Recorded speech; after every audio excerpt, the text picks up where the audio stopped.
Awaken. Sleeping Beauty Retold. A Tale in the Romance, a Medieval Fairytale series. Written by Demelza, Carlton. Autonarrated by AI Charlotte from Google.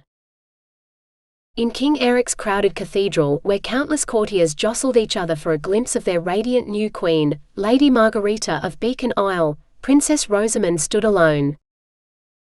Or as alone as a girl could be, with some lady's elbow in her midsection, and yet another baron's cape, trying to sweep her veil from her head for the dozenth time that day.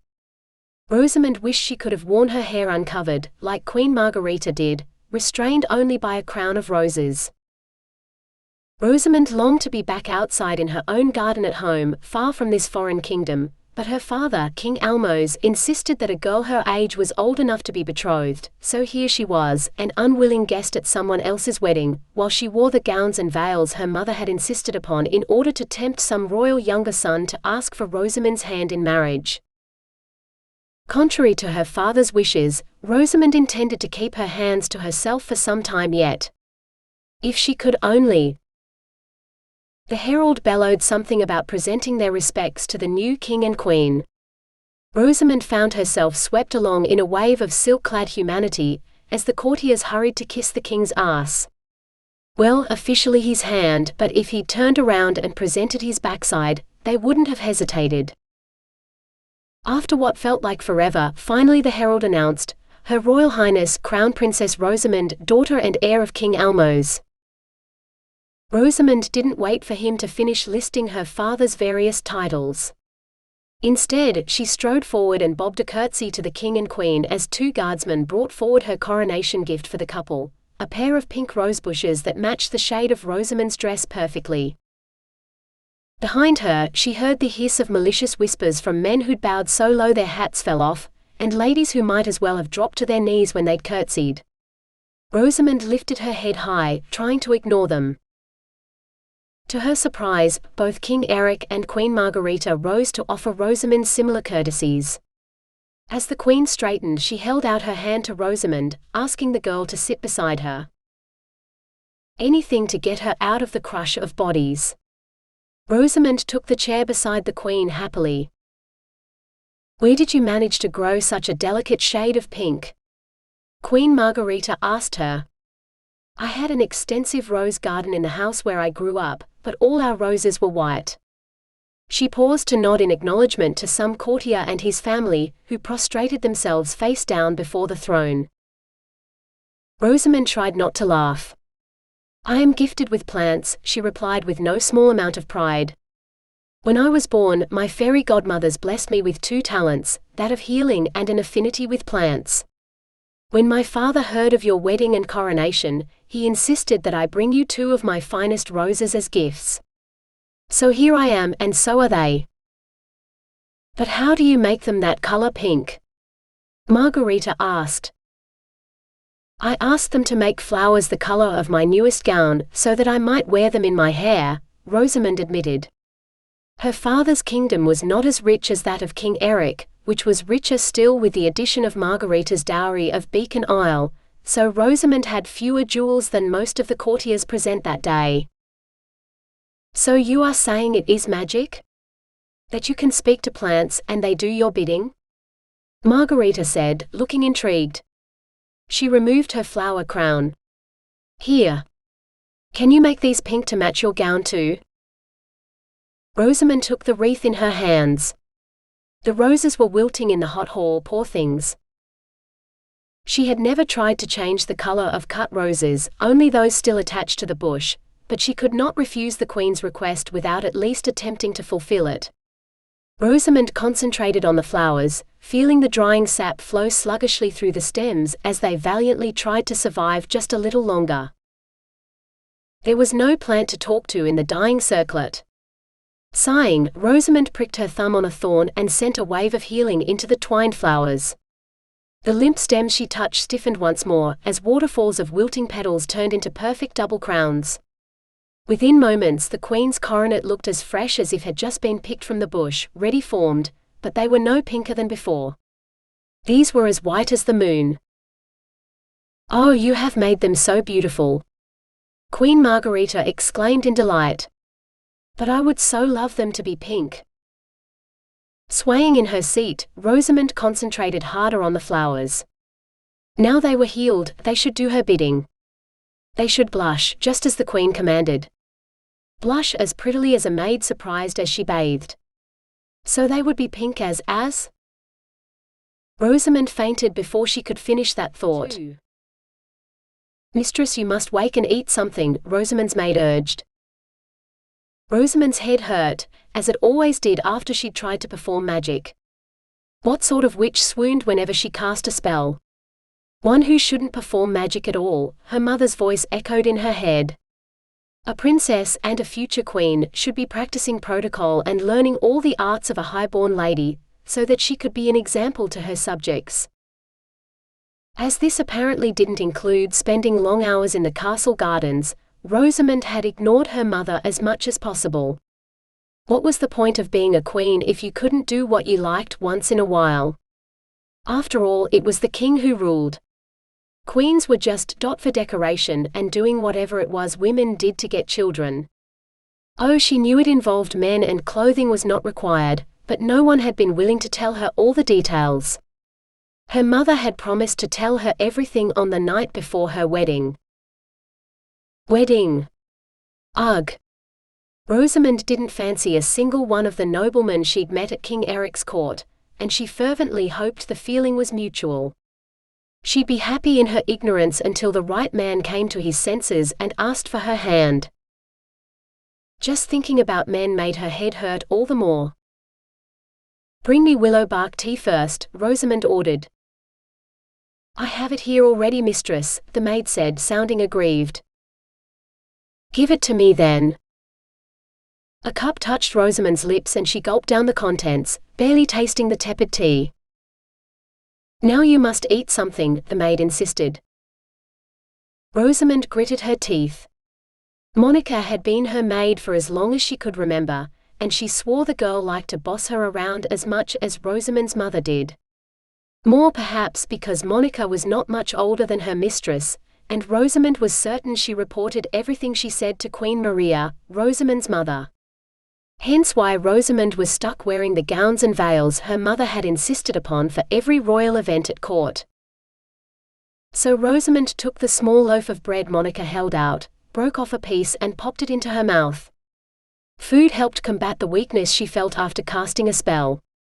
More helpful was a visit to the palace gardens where the plants would restore her far faster, but the memory of yesterday's whispering courtiers was enough to make her wish to keep to her chambers until she was well enough to return home. Under no circumstances did she want even one of them to see her in the palace gardens, talking to the plants. It only took one to spread vicious rumors. But one vicious rumor might mean no marriage proposals too, which would be a godsend in Rosamond's eyes. And she would so love to see the roses which had provided the queen's crown. Rosamond stuffed the rest of the bread into her mouth, forgetting all propriety in her haste. With an effort, she swallowed. Help me dress, she commanded. Monica set her hands on her hips. Are you sure you're well enough? You've been abed, senseless for a day and 2 nights, mistress. The way Monica said it, she made mistress sound like helpless child. This wasn't new. Rosamond smiled sweetly. I've rested plenty. Time to be up and about. Doesn't mother want me to bring a husband home? Monica gave her a dark look, but all she said was, if you hurry, we might make it to the tournament before it starts. A tournament? Rosamond had heard of such things, but never attended one before. With knights? And jousting? Rosamond asked eagerly. That was yesterday, Monica said, helping Rosamond change into a fresh shift. She selected a gown the color of ripe strawberries and held it out for Rosamond to put on. Today is the melee. Rosamond slipped her arms through the sleeves and forced herself to stand still so Monica could thread and tie the laces of her gown. What is a melee? I am not sure, Monica admitted, giving the laces a sharp tug so that Rosamond was left breathless. But Sir Warren has entered. Sir Warren? But who will guard me?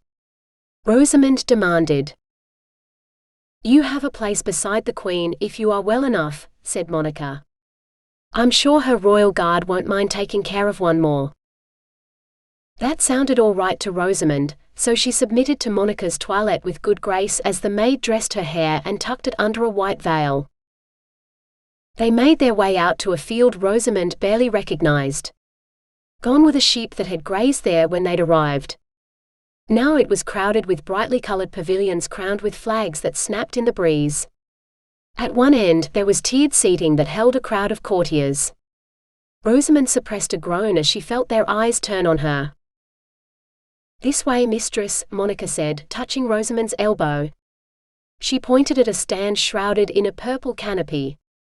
In the shadows beneath it, Rosamond could just make out the king and queen.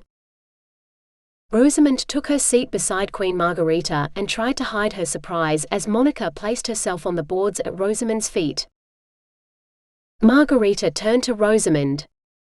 It is good to see you better, princess. Before Rosamond could reply, the king added, she looks like a strawberry with cream on top. She'll distract the knights from combat in those colors. Ha, they'll all want to eat her up. He laughed at his own joke, as did most of the courtiers within earshot. Rosamond blushed as red as her dress. Do shut up, Eric, or the girl will return home convinced there's an ass on the throne here and her father's army will be at our gates within the week, Margarita said in a low voice so that only Rosamond and the king heard. The queen's serene smile never faltered. Now, princess, let me look at you. He is right about one thing. That color does suit you. I hope you brought a lot of favors, for all the knights will be asking for yours today. Favors? Rosamond faltered. Monica pushed a bundle of cloth into her lap with a pointed look.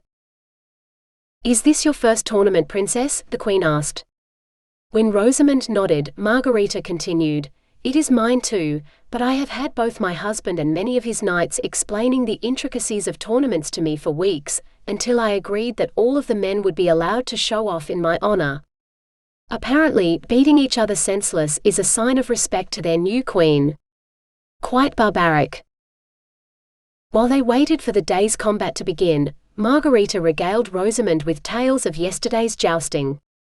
2 horses had been killed, several knights had broken arms and legs, and one was sporting 2 black eyes so dark he'd refused to remove his helmet. Rosamond couldn't hide her shock. You mean men were hurt? All I have heard of tournaments is that they are heroic. Romantic, for knights fight for their lady loves. I had not heard that men were injured. The king heard this and laughed. Silly girl, of course men are hurt. This is good practice for battle. And just like in battle, we have physicians on hand to help set bones and the like. Rosamond felt ill, as though she would bring her breakfast back up again at the king's feet. Eric, the queen said warningly. The king opened his mouth as if to protest, and closed it again without a word and turned to face the empty field. I would like to hear more about how you choose your gowns, princess, Margarita said. First the pale pink at the coronation and now this deeper rose for today. What will you choose tomorrow? Purple? So that on the day of your departure, you wear black? Embarrassed again, Rosamond mumbled something about how her mother had chosen her gowns for this trip. Then you are very lucky. My mother would be perfectly happy to send me out naked, as long as I wore a string of pearls, Margarita declared. Rosamond couldn't help herself. She burst out laughing. Your mother would let you go out naked? Not even wearing a shift? Margarita nodded. Naked. Clothing is just a distraction, she said, when the way to catch a husband is to show him what you will bring to the marriage. If you truly wish to enchant a man, let him see you naked. I assure you, it will torment him until he finds the courage to ask for your hand so that he can see such beauty again. Rosamond doubted she would ever have the courage to do something so brazen. Not to mention that there was little chance she would ever want to enchant a man. King Eric seemed like a nice enough husband to Margarita, yet she'd called him an ass. If even the best men were donkeys, where did that leave her? Thinking to change the subject, Rosamond ventured, "I can't imagine it. You look so lovely in your gown, Your Majesty. What manner of creature grows fur in such a rich red color?" The Queen laughed. "This is not fur. It is velvet, made on a loom by a weaver who brought her knowledge of its craft from distant foreign lands. I shall make you a gift of some, if you wish it." "I do," Rosamond said fervently. Conversation ended for a little while, as a cacophony of trumpets signaled the beginning of the tournament. Two teams of knights lined up on opposite ends of a field, while a page in the king's colors set what looked like a blown-up pig's bladder in the middle of the field. Rosamond turned to the Queen to ask about the bladder, but someone blew a short blast on a trumpet, and the thunderous clatter of 24 men charging across a field toward one another drowned out any sound she made. She lost sight of the bladder amid the madmen trying to kill each other, though only armed with wooden staves. It was nothing short of brutal. She went from gasping at every blow to leaving her mouth permanently open. Rosamond tried to close her eyes, but a fresh shout or crack of bone only made her snap her eyes open again, until finally she clapped her hands over her eyes so she could only peek through her fingers. Even that limited field of vision made her sick to her stomach. All around her, people cheered and groaned as their favorite knights gained or lost some sort of victory, but Rosamond couldn't tell one mud-spattered man from another, especially with them clad head to toe in boiled leather. Finally, when she was certain she could endure no more of this violence, the king called a halt to the match. Servants stood beside the field with flagons, and the squires raced to get their knights a drink. Only then did helmets come off, and Rosamond realized she recognized one of the half-dozen men left standing as the captain of her guard, Sir Warren. The king saw him at the same time Rosamond did. "You man fights well," he said. "You should make sure he carries your favor into battle, for if he fights for one of the ladies in my court, I will do everything in my power to persuade him to stay in my service instead of your father's." Her man. Rosamond hadn't thought of the knight that way before, but now that she looked at him, she had to admit he was quite handsome. He was no simpering courtier but a brave knight who fought well. Who would fight for the woman he loved, and her honor. She sighed. So romantic. Rosamond flapped her hand to get Monica's attention. "Go to Sir Warren and give him this," she instructed, thrusting a piece of pink fabric at her maid. "Tell him he fights for his princess's honor." Monica didn't say anything. She simply took the handkerchief and made her way from the royal stand to where Sir Warren stood, drinking his cup of ale. The Queen, noticing Rosamond's preoccupation, followed her gaze. "So that's why you aren't flirting with the courtiers here. You have better men at home." Rosamond reddened. "I don't know how to flirt, Your Majesty. And even if I did..." Margarita patted her hand. "Most men won't notice anyway. They're simple creatures, really. Let him kiss you, find a way for him to glimpse you naked, and then refuse all else until you are married. Everything else is just so you can make sure he's not a complete ass, right, Eric?" The king said. His attention was on the remaining 6 men forming up on the field once more. "Yes, of course. They're about to fight again." Margarita's serene smile surfaced as she added softly to Rosamond, "And never agree to host a tourney. I swear this will be our last." The horn blasted its command for the fight to begin, and Rosamond hid behind her hands. But if she peeped between her fingers, she could still see the pink handkerchief tied to the shoulder of Sir Warren's cuirass as 6 men became 4, then 3, then 2, until he faced a single foe who was much larger than him. Their staves clacked together like practice swords, but both men wielded them like steel blades they intended to kill one another with.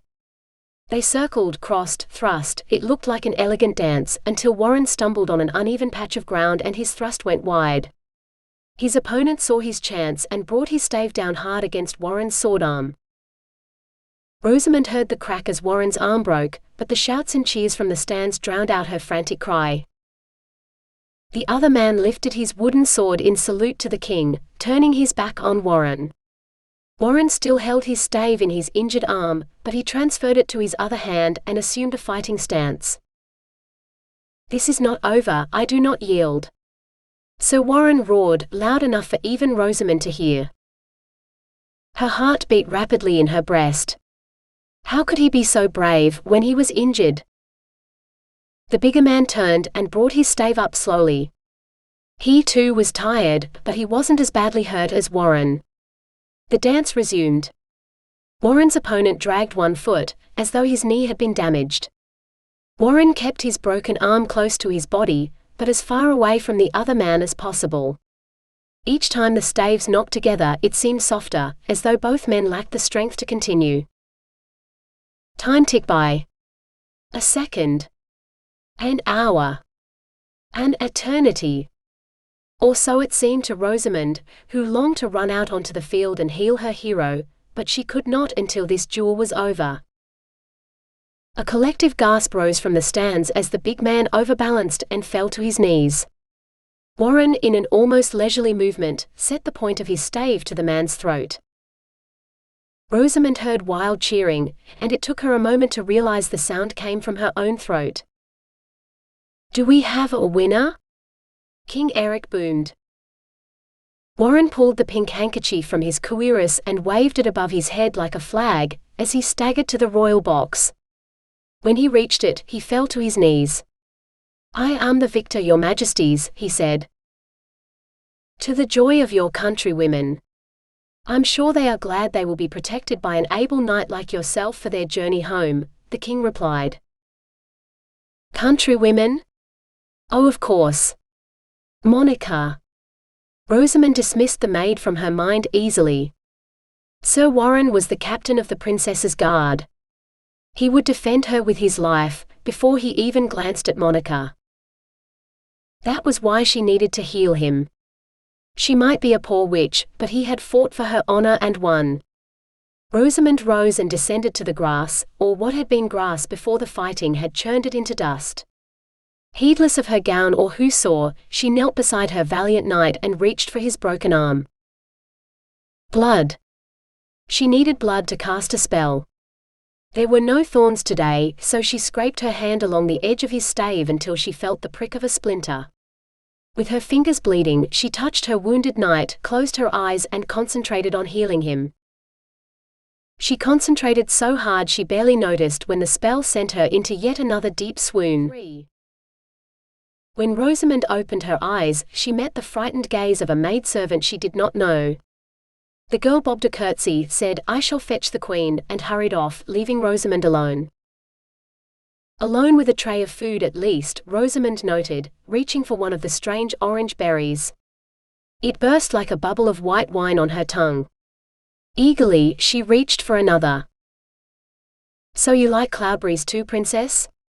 Margarita asked as she swept into the room.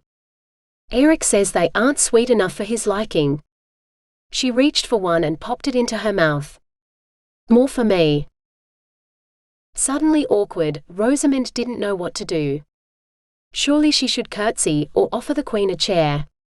What did one do when a queen visited your bedchamber? Margarita dragged a bench from the corner to the side of Rosamond's bed, and enthroned herself on it. "Your maid tells me you are unwell and must return home. The royal physician says you should not be moved, you are so gravely ill. What say you?" Rosamond wet her lips. "I am fine, your majesty." "Are you with child?" the queen demanded. "If he refuses to marry you, I can make the man change his mind."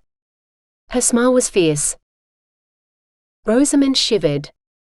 "No, your majesty.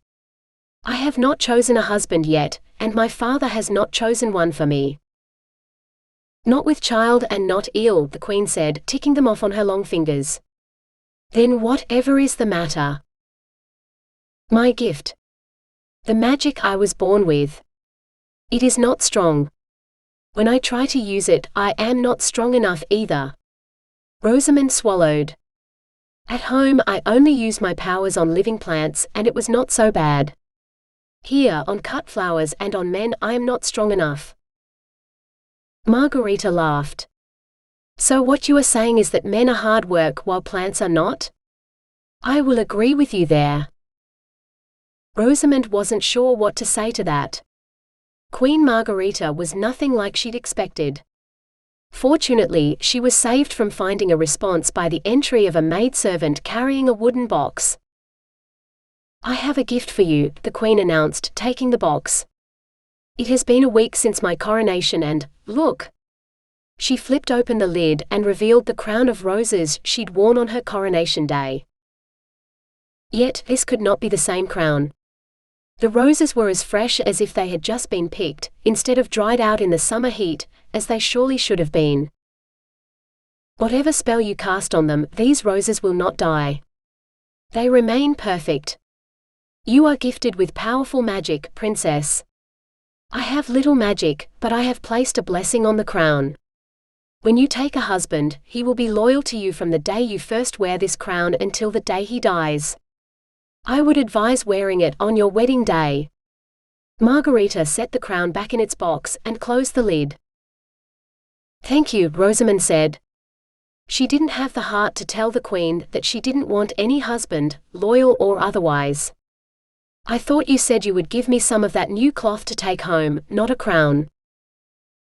"So I did," the Queen exclaimed. "I forgot to ask Penelope if she has enough, or whether she must make more for you. I will send someone directly." The maidservant who'd brought the box was quickly dispatched, but the Queen stayed to tell Rosamond all about the remainder of the tournament, which she'd missed. From the sound of it, that was a good thing.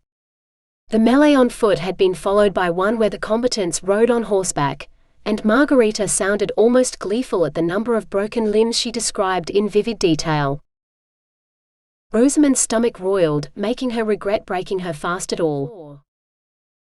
3 days Rosamond waited for the Queen's gift, while watching the crowds at court dwindle as other guests returned to their homes. When Rosamond hinted at her plans to depart too, Queen Margarita insisted that the princess's gift would be ready within the hour, but hours came and went with no sign of any cloth. Finally, Rosamond lost patience and sent Monica to find the weaver. The maid returned with a puzzled look on her face.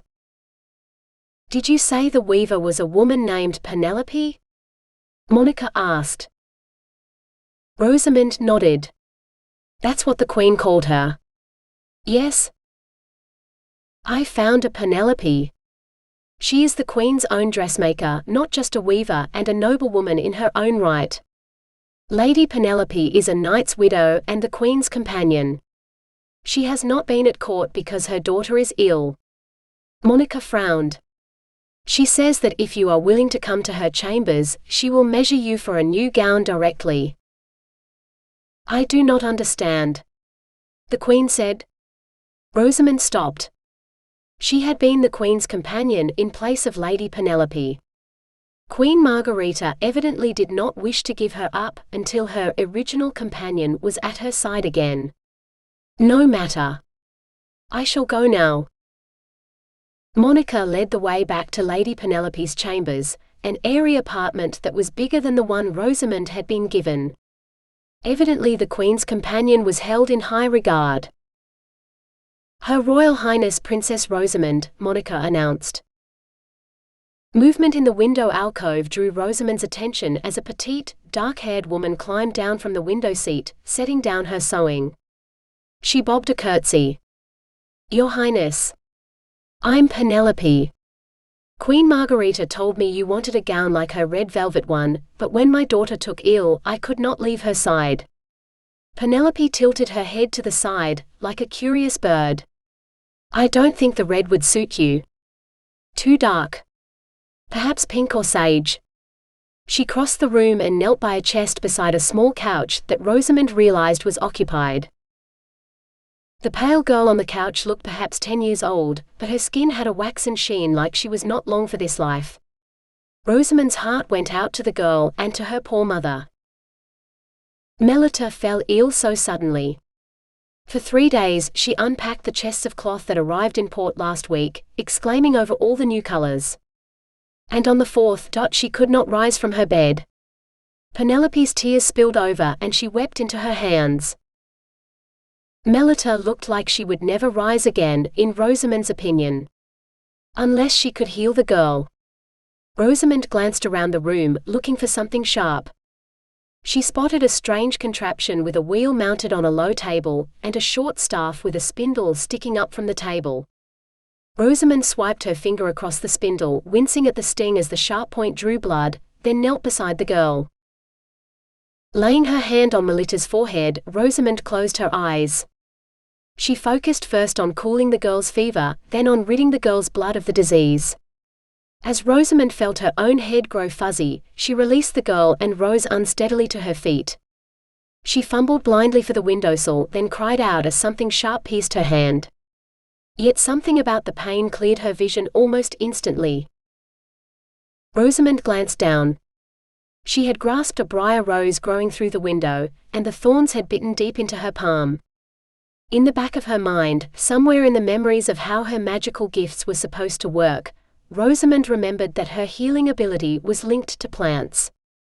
Suppressing a second cry of pain, she wrapped her hand firmly around the flower stem, burying the thorns even more deeply, and reached for the girl with her free hand. Within moments, the girl's eyes fluttered open. She coughed wetly before she murmured something that sounded like, "My Terra," and coughed again. "I am here," Lady Penelope said. The disease had settled in Melita's lungs. Rosamond felt blood trickle down her wrist, but she closed her eyes once more to focus on the girl's lungs, where fluid was making it hard for her to breathe. Rosamond concentrated, and the fluid seemed to lessen a little. Slowly at first, then more strongly, she poured what magic she had into the girl. Melita coughed again, not so thickly this time, and Rosamond took hope as she rid the girl of the disease that had plagued her. In triumph, Rosamond pushed away from the girl, panting as black spots danced before her eyes. She would not swoon today, she swore. Today, weak as she was mistress of her own magic. Rosamond surveyed the horses. They all looked well rested and well fed, perfect for the journey home. If anything, their loads were lighter now that the king and queen had their coronation gifts. "What is all this?" Warren demanded. Half a dozen servants came into view, each pair bearing between them an enormous chest. From Queen Margarita and Lady Penelope. They set the chests down and took off back into the palace. Lady Penelope. Oh, then this must be the cloth the queen promised her, Rosamond decided. She had not expected this much. Perhaps this was Lady Penelope's doing. After all, if it weren't for Rosamond, her daughter Melita would be dead. Rosamond shivered. They were all but a breath away from death, though she hoped her life would hold a great many more breaths than just one. "We are not taking those chests with us," Sir Warren said. His deep voice held a command that any of his guardsmen would hurry to obey. Rosamond was no guardsman though. The princess gave orders. She did not obey them. She smiled. And refuse the queen's gift? I think not. That would be rude. Some might see it as a declaration of war. Sir Warren snorted, but he did not say a word. Monica stepped forward. "Mistress, the chests are too heavy for the horses to carry. But I could pack the cloth into the saddlebags on the pack horses. Then we need not refuse the queen's gift." So Warren nodded curtly. "Do it then." He strode away, muttering under his breath. Rosamond admired each folded length of fabric, as her maid packed them into the saddlebags. There was pink as Penelope had promised, but also sage, gold, cream and a deep red that her mother might fancy. The only color missing was blue. As the queen seemed to favor blue gowns for her wardrobe, Rosamond supposed that the queen had used all the blue fabric already and Lady Penelope had not had time to weave more. No matter. There was enough rich fabric here to keep her mother's dressmaker sewing into winter. Rosamond liked that idea. She could have new gowns for Yule. Finally, they were finished. Sir Warren returned, with a squad of guards in tow. Princess Rosamond mounted her horse, and Monica did the same. They had said their farewells to the king and queen the previous evening before retiring, so now they formed up and rode out the gate, with far less fanfare than when they had arrived. Nevertheless, when Rosamond glanced back at the palace, she saw the queen standing at the battlements, dressed in blue and waving a blue handkerchief in farewell. Rosamond tired easily on the first day, and the second, and the third. When the guards pitched her pavilion by the setting rays of the sun, she had been quite ready to retire early for the first week of their journey home. Perhaps traveling did not agree with her, or the magic she had expended in healing Lady Penelope's daughter Melita had taken its toll on her strength. She might not have swooned, but she was certain if she tried to use her magic again, she would most certainly faint. So she stumbled to bed with the sun, falling asleep to the low hum of conversation between the guards, Monica and Sir Warren. Aside from Monica and Warren, the others maintained a respectful silence in her presence, but once she was inside the pavilion, they thought nothing of making bawdy jokes that still made her blush. So much for not knowing what a couple did on their wedding night, though that seemed tame compared to their stories about the goings-on in the brothels they'd visited while staying in King Eric's capital. Usually, Monica rode at her side. No matter how many times she asked Sir Warren to ride with her, he insisted that he was better at protecting her than making conversation that would amuse her. Rosamond privately disagreed. Monica said little, and what she did say usually involved minding the skirt of her gown, or not overexerting herself. It was like traveling with her mother. At the end of the 6th day, Rosamond was delighted to find Sir Warren riding beside her. "Welcome home, Princess." Rosamond glanced around, but she saw nothing new except the edge of a wood they were about to enter.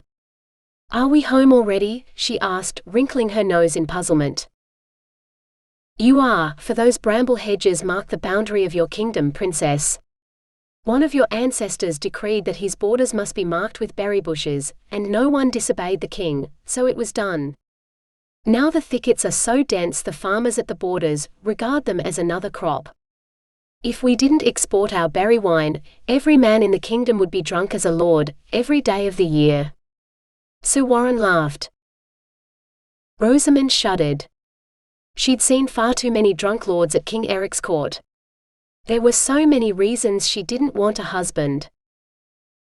Sir Warren had not been drunk though. She had never seen him anything but sober and alert, as befit a knight and a captain of the guard. Could a princess marry a knight? Her mother had told her to look for a prince or a lord at least, but they were all foreigners. A knight who was her own countryman was surely more acceptable than some foreign barbarian, no matter what title he held. Sure, foreigners might bring extra lands to the kingdom, but what need had they for more land? Her kingdom's borders were already marked by berry bushes. If they expanded their territory, her people would have to plant more bushes just to know where the boundaries lay. Rosamond trailed her fingers through a bush that grew beside the road, and felt an overwhelming sense of welcome, as if the plants were as delighted as she was that she would soon be home again.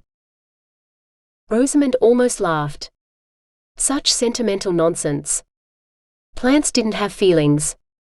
She stripped off a handful of berries and nibbled on them as she rode. Sir Warren called a halt, setting up camp in a clearing amid a collection of particularly bountiful berry bushes.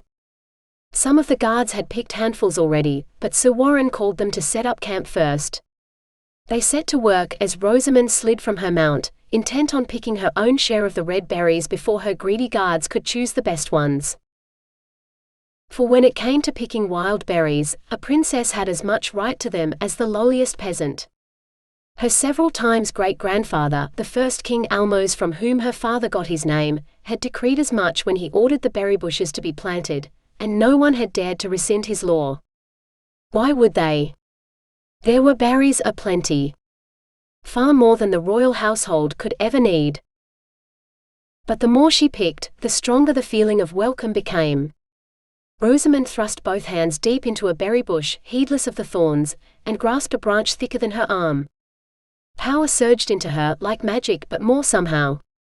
It coursed through her, singing of leaves and buds and berries, sap flowing and new growth stretching toward the sky, with the thunderous percussion of the deep draught of sustenance roots drew from the rich soil. The bush lived with as much passion as she did, and it bade her welcome home. "Are you all right, mistress?" Monica called, making her way over. Rosamond released the bush and wiped the tears from her cheeks. Never would she have thought plants could have such powerful emotions, let alone share them with her. "I'm fine," she said.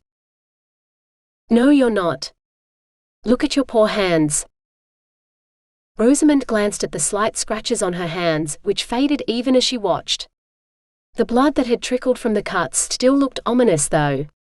"I am fine," Rosamond repeated, lifting her chin as she looked Monica in the eye. Her maid did not look fine at all. In fact, she looked unusually pale, with a thin sheen of sweat on her face. "Are you well?" "Of course, mistress," Monica said. "It is hot is all. Perhaps I have been too close to the fire. Surely you are thirsty. Shall I fetch you a drink?" Monica needed refreshment more than Rosamond, but the princess followed her maid back to the pavilion where there was a jug of cider waiting for her. For them both, Rosamond corrected, making sure the maid poured 2 cups instead of 1. She vowed to watch Monica carefully tonight. The woman was certainly behaving very oddly. 7. Rosamond lay in the darkness of her pavilion, listening to Monica's even breathing. Low voices outside told her that the guardsmen were still awake, sitting around the fire she presumed. After falling asleep almost instantly for a week, she was restless. Perhaps it was the magic of communicating with the berry bush today, or maybe it was simply because she knew she was home. Rosamond was not sure, but she certainly did not feel like sleeping. The sound of Sir Warren's deep voice decided her. Her maid might sleep, but Rosamond was not ready to retire yet. She neatened her gown as best she could in the darkness, then pushed aside the tent flap to emerge into the firelight. Silence greeted her. Only Sir Warren dared to break it. "Good evening, princess," he said. "Are we making too much noise so that you cannot get your beauty sleep? Though a princess such as yourself has no need to be any more beautiful than she is already." Rosamond felt a blush color her cheeks. She prayed it was too dark for Sir Warren to see the effect of his compliment. "I could not sleep," she confessed. "I thought perhaps a cup of wine." "Lud, fetch the princess some wine," Sir Warren said. One of the guardsmen rose to do his bidding. By the time the guardsman returned, the rest of the men had melted into the darkness. Once Rosamond had accepted the cup Lud offered, he disappeared too. "Where did they go?" she asked Sir Warren, who alone had remained. He stirred the fire. "Not far," he said. "Like every other night on this journey, they form a perimeter to protect you, princess. Some will sleep while others stand watch. We may be home, but it does not do to relax one's guard.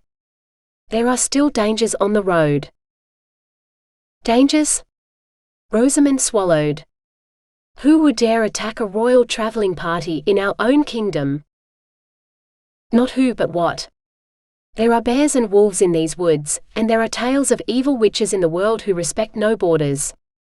It is my duty and theirs to protect you from all dangers until I return you home to the king and queen. Sir Warren bowed his head. "I will not let any harm come to you, princess." His words made her feel oddly warm inside, which had nothing to do with the wine or the fire, she was certain. As though he took his responsibility for her safety personally. She liked that. Rosamond drank deeply from her cup. "Would you lay down your life me?" she asked. She licked the wine from her lips. "As the captain of your guard, it is my duty to do so. But it will not come to that." He laughed. "No one has seen a wicked witch in these parts for many a long year, and any one of my men is easily a match for a wolf or a bear." "I have never seen a wolf or a bear," she mused. Sir Warren laughed again. "And I hope you never do, princess. One day you will be queen and you will live in your castle, ruling over all of us, and in return we will keep the castle safe from bears and wolves and even witches." "How do you defeat a witch?" Rosamond asked. "I thought only a more powerful witch could defeat another. There are tales of enchantresses who—" She tried to dig out the memory, but her head was too fuzzy. "I am but a common soldier," Warren said ruefully, touching his arm. "Good with a sword and little else. That is why you healed my arm, was it not? So that I might wield a sword in your defense, as you practice your benevolent witchcraft, for the benefit of the kingdom. You will be a powerful queen one day, princess. It would be an honor to lay down my life for you." Rosamond laughed softly. "You are so sweet to say that," she said. "No man has ever." He was so close. So close and warm and tempting and— Rosamond kissed him. For a moment everything was perfect as her lips connected with his. Then, the moment shattered as he stiffened and pulled away. "Your pardon, princess," he said. "I fear you have mistaken me for someone else." Rosamond licked her lips. He tasted of wine and salt, and she rather liked it. "No, Sir Warren. I gave a brave knight a kiss, as I should have when you won the melee at the tournament." He stared at her for a long moment, before muttering something about checking the perimeter. He disappeared into the darkness. For a long time, Rosamond waited for him to return. When he did not, and her eyelids began to droop, she returned to her pavilion. There were 7 more nights before they arrived home, and a week was more than she would need to convince the knight that she was the woman for him. After all, her mother had ordered her to find a husband while she was away, and no one disobeyed the queen. Smiling to herself, Rosamond drifted off into sleep. When Rosamond awoke the next morning, she couldn't smell breakfast. "Monica," she murmured, but received no answer. Perhaps it was too early and the maid was still preparing it. Rising, Rosamond decided to begin making herself presentable for the day. There was still a jug of water half full from last night, so she used that to wash before hunting for a comb to untangle her night-mussed hair. A terribly unladylike snore made her stop, for it came from Monica's pallet. Surely the maid had not allowed a guardsman to sleep in her mistress's pavilion. She would soon feel the rough edge of Rosamond's tongue if she had. Wait until the queen heard about it. Rosamond marched over to Monica's bed, and wrenched the coverlet aside. Monica herself lay there alone, breathing so laboriously that it sounded like snoring. "Monica, wake up. I need breakfast," Rosamond ordered. The maid slept on. Angrily, Rosamond shook the woman, but Monica simply fell back to her pallet, as limp as one of the rag dolls Rosamond had once played with as a child. She seemed unusually warm to the touch, too. Feeling fear for the first time, Rosamond cupped Monica's cheek so she could gaze upon her face. The maid's eyes were closed, but her skin had the same waxy sheen as Melita. Rosamond tore her hands away from Monica and stumbled out of the tent as fast as she could. "It's Monica. She won't wake. She won't wake," she shouted. Strong hands fastened around her shoulders, spinning her around to face Sir Warren. "What's this about Monica?" he asked, his eyes filled with concern. "She didn't wake. She usually wakes before me. I called her. I even shook her, but she won't wake." Rosamond babbled, shaking her head. "She is ill. The same ailment as the weaver's daughter, I know it." Sir Warren gestured to the nearest guard. "Is anyone else ill?" The man shook his head. "I don't think so, sir. I'll go check the other men." He returned a few minutes later, still shaking his head. "No, sir. Not a single man still abed, seeing as the sun is so high in the sky and all.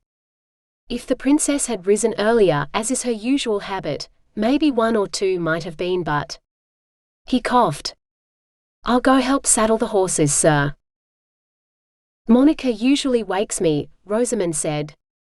I don't understand. If she is so ill, why am I not ailing? She rarely leaves my side. Sir Warren's eyes narrowed. What has she done that you have not since we left the city? Rosamond spread her arms wide.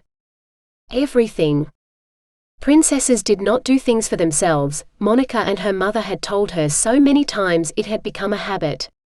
She cooks for me, packs my things, brings water to wash with, sets out my clothes and helps me dress, even mends my clothes when I tear them. When we get home, she says I must have new gowns made with the Queen's gifts, because my travel-stained dresses will not be fit for anything more than rags. Those new velvets will be perfect for court. She might have prattled on for longer, but Sir Warren held up a hand to silence her. You said the weaver's daughter was ill and Monica has the same ailment? He asked. Rosamond nodded. Did you touch the cloth the Queen gave you? Rosamond's mouth seemed suddenly too dry. No. It came in so many chests and you were angry, so Monica said. She said she would load them onto the pack horses. The weaver's daughter unpacked those chests when they arrived at about the same time we did, but no one else had touched them. She stopped dead, clapping her hand to her horrified mouth. You don't think Queen Margarita gave us cursed cloth? Mayhap the Queen herself did not know. Whether she did or no, the curse is undoubtedly real. We cannot take it home. Warren pointed at 4 guardsmen. You. Fetch more wood. We must have a bonfire before we leave this spot. The men obeyed, piling wood beside the small morning cookfire. They coaxed the cheerful flames into a roaring blaze under Warren's watchful eye, until he nodded and strode off. Where are you going? Rosamond demanded, following him. To the picket lines where the pack horses' burdens are piled, to fetch the cursed cloth. I will do what I must to protect you and the kingdom. He marched grimly to the pile of bags, seizing several before heading back to camp. When he reached the fire, he unfastened one of the sacks, reached inside and tossed the bundle of cloth onto the flames. No! Rosamond shouted. You can't burn the Queen's gifts. They are gifts. To do so would start a war. She seized the next bundle of cloth before Sir Warren could throw it into the fire. You can't. Warren wrenched it out of her grip. Do not touch the cursed stuff, princess.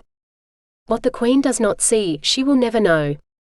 Unless you know how to remove curses, we must destroy it with fire. Can you break curses, princess? Rosamond wrapped her arms around herself as tears sprang to her eyes.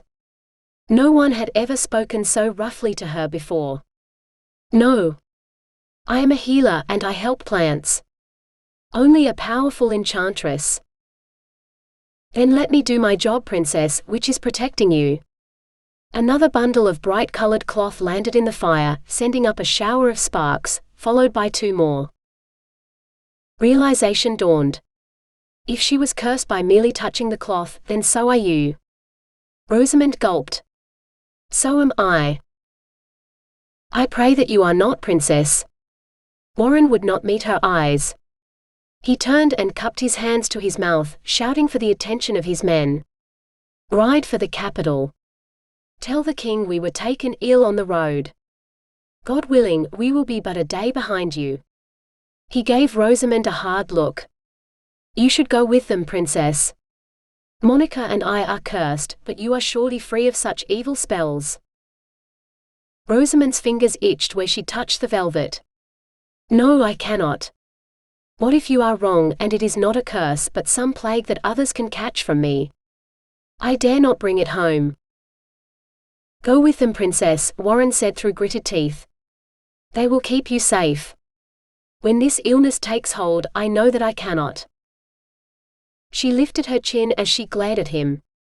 Who will keep them safe from me if you are wrong? I am a princess and a healer, and they will be no help to me when they are dead. She swallowed. Or if I am dead, for surely the disease will take me first. She closed her eyes in horror. She didn't want to die. She didn't want him to die. Or Monica. Or anyone. Can you heal it? Warren demanded. Rosamond thought of Melita. Yes, perhaps. But it may take some time. We can't stay here beside the road, where any traveler might happen upon us, lest they be afflicted too. We will need shelter while I try to heal you. Heal all three of us, Warren corrected, surrendering the last piece of cloth to the flames. First Monica, then yourself, and if you have the energy and I still live, you can heal me. Rosamond did not know how to heal herself, but she didn't tell Sir Warren that. She drew herself up. Find us shelter and I shall. He nodded. There is an old convent near here that I know of. It is one of the best spots in the kingdom for hawking, but as the king and queen are not fond of falcons, we should be safe. What about the nuns? Rosamond demanded, horrified. Their faith will not save them from whatever disease we are carrying, or a curse. Warren flashed a bleak smile. The convent has stood empty for my lifetime, princess, and that of my father. The order who built it left and did not come back. At least if we die there, it will be on hallowed ground. Rosamond did not want to die, but she saw no other choice. Help me with Monica. We must get her to this convent you speak of so that I may heal her. Before it was too late, she thought, but didn't say. After traveling for most of the afternoon, Rosamond wanted to scream at Sir Warren for his mistaken idea of what nearby meant. Even when they stopped, she saw no sign of any building at all.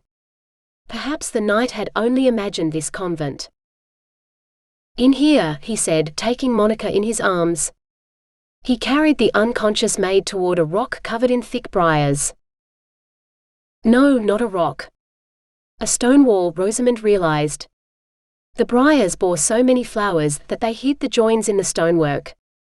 How do we get in? She blurted out. When I was a boy, there was an entrance here. Under the briars, it will be here still. Sir Warren glanced down at Monica. I will set her down. Keep watch over her while I work. He placed Monica carefully on the grass, then unsheathed his sword. No! Rosamond cried out. You don't need to cut them. I will ask the plants to move. The instant the words left her lips, she regretted them. Yes, plants usually did her bidding, but these were not the small rose trees in her garden at home. No, these were mighty monsters, wild and free. Yet she swallowed and stepped up to the tangled briar. Cupping her hands around a full-blown pink rose, she felt the sting as the tiny needle-sharp thorns at the base of the bloom pierced her skin. Permit us to pass, she whispered, closing her eyes. She felt an answering whisper of greeting as she heard the rustle of leaves, moving in the breeze and scraping against stone. Except, there was no breeze in this still hollow. Rosamond's eyes flew open. Before her, the briars had parted to reveal an arched portal into the building. She expected it to lead into darkness, but the ruined roof was open to the sky, letting in dappled sunlight. Sir Warren stared at her with an intensity that made her feel uncomfortable. I am glad to be on your side, princess. I would hate to be your enemy, he said. He lifted Monica's limp form and strode into what remained of the convent. Rosamond hesitated for a moment, before following him inside what turned out to be a chapel. Little remained except the stone altar, which was now wreathed in roses. She stepped up to the altar, brushing aside the leaf litter that had collected on its surface. Put her here, she commanded. Now it was Sir Warren's turn to hesitate. Witchcraft in a holy chapel? Won't we be struck down? Rosamond made an impatient sound in her throat. We are already struck down with a curse, remember? Perhaps the holiness will help. We will need all the help we can get, for I am but a novice at this.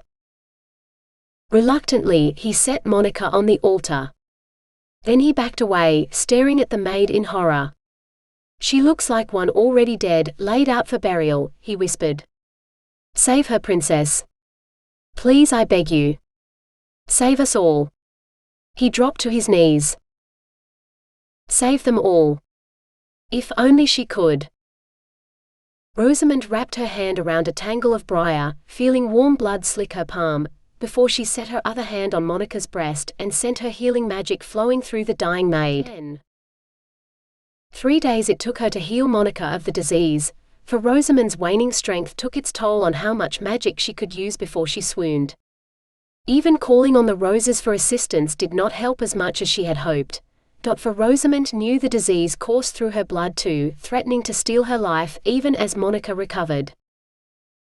Sir Warren had caught a plump bird, which now roasted over the fire he'd built in the old convent courtyard. "Good evening, Princess," he greeted her, wiping at the thin sheen of sweat that seemed to permanently coat his brow. He had caught the plague too, Rosamond realized, but he would not allow her to heal him until Monica was well.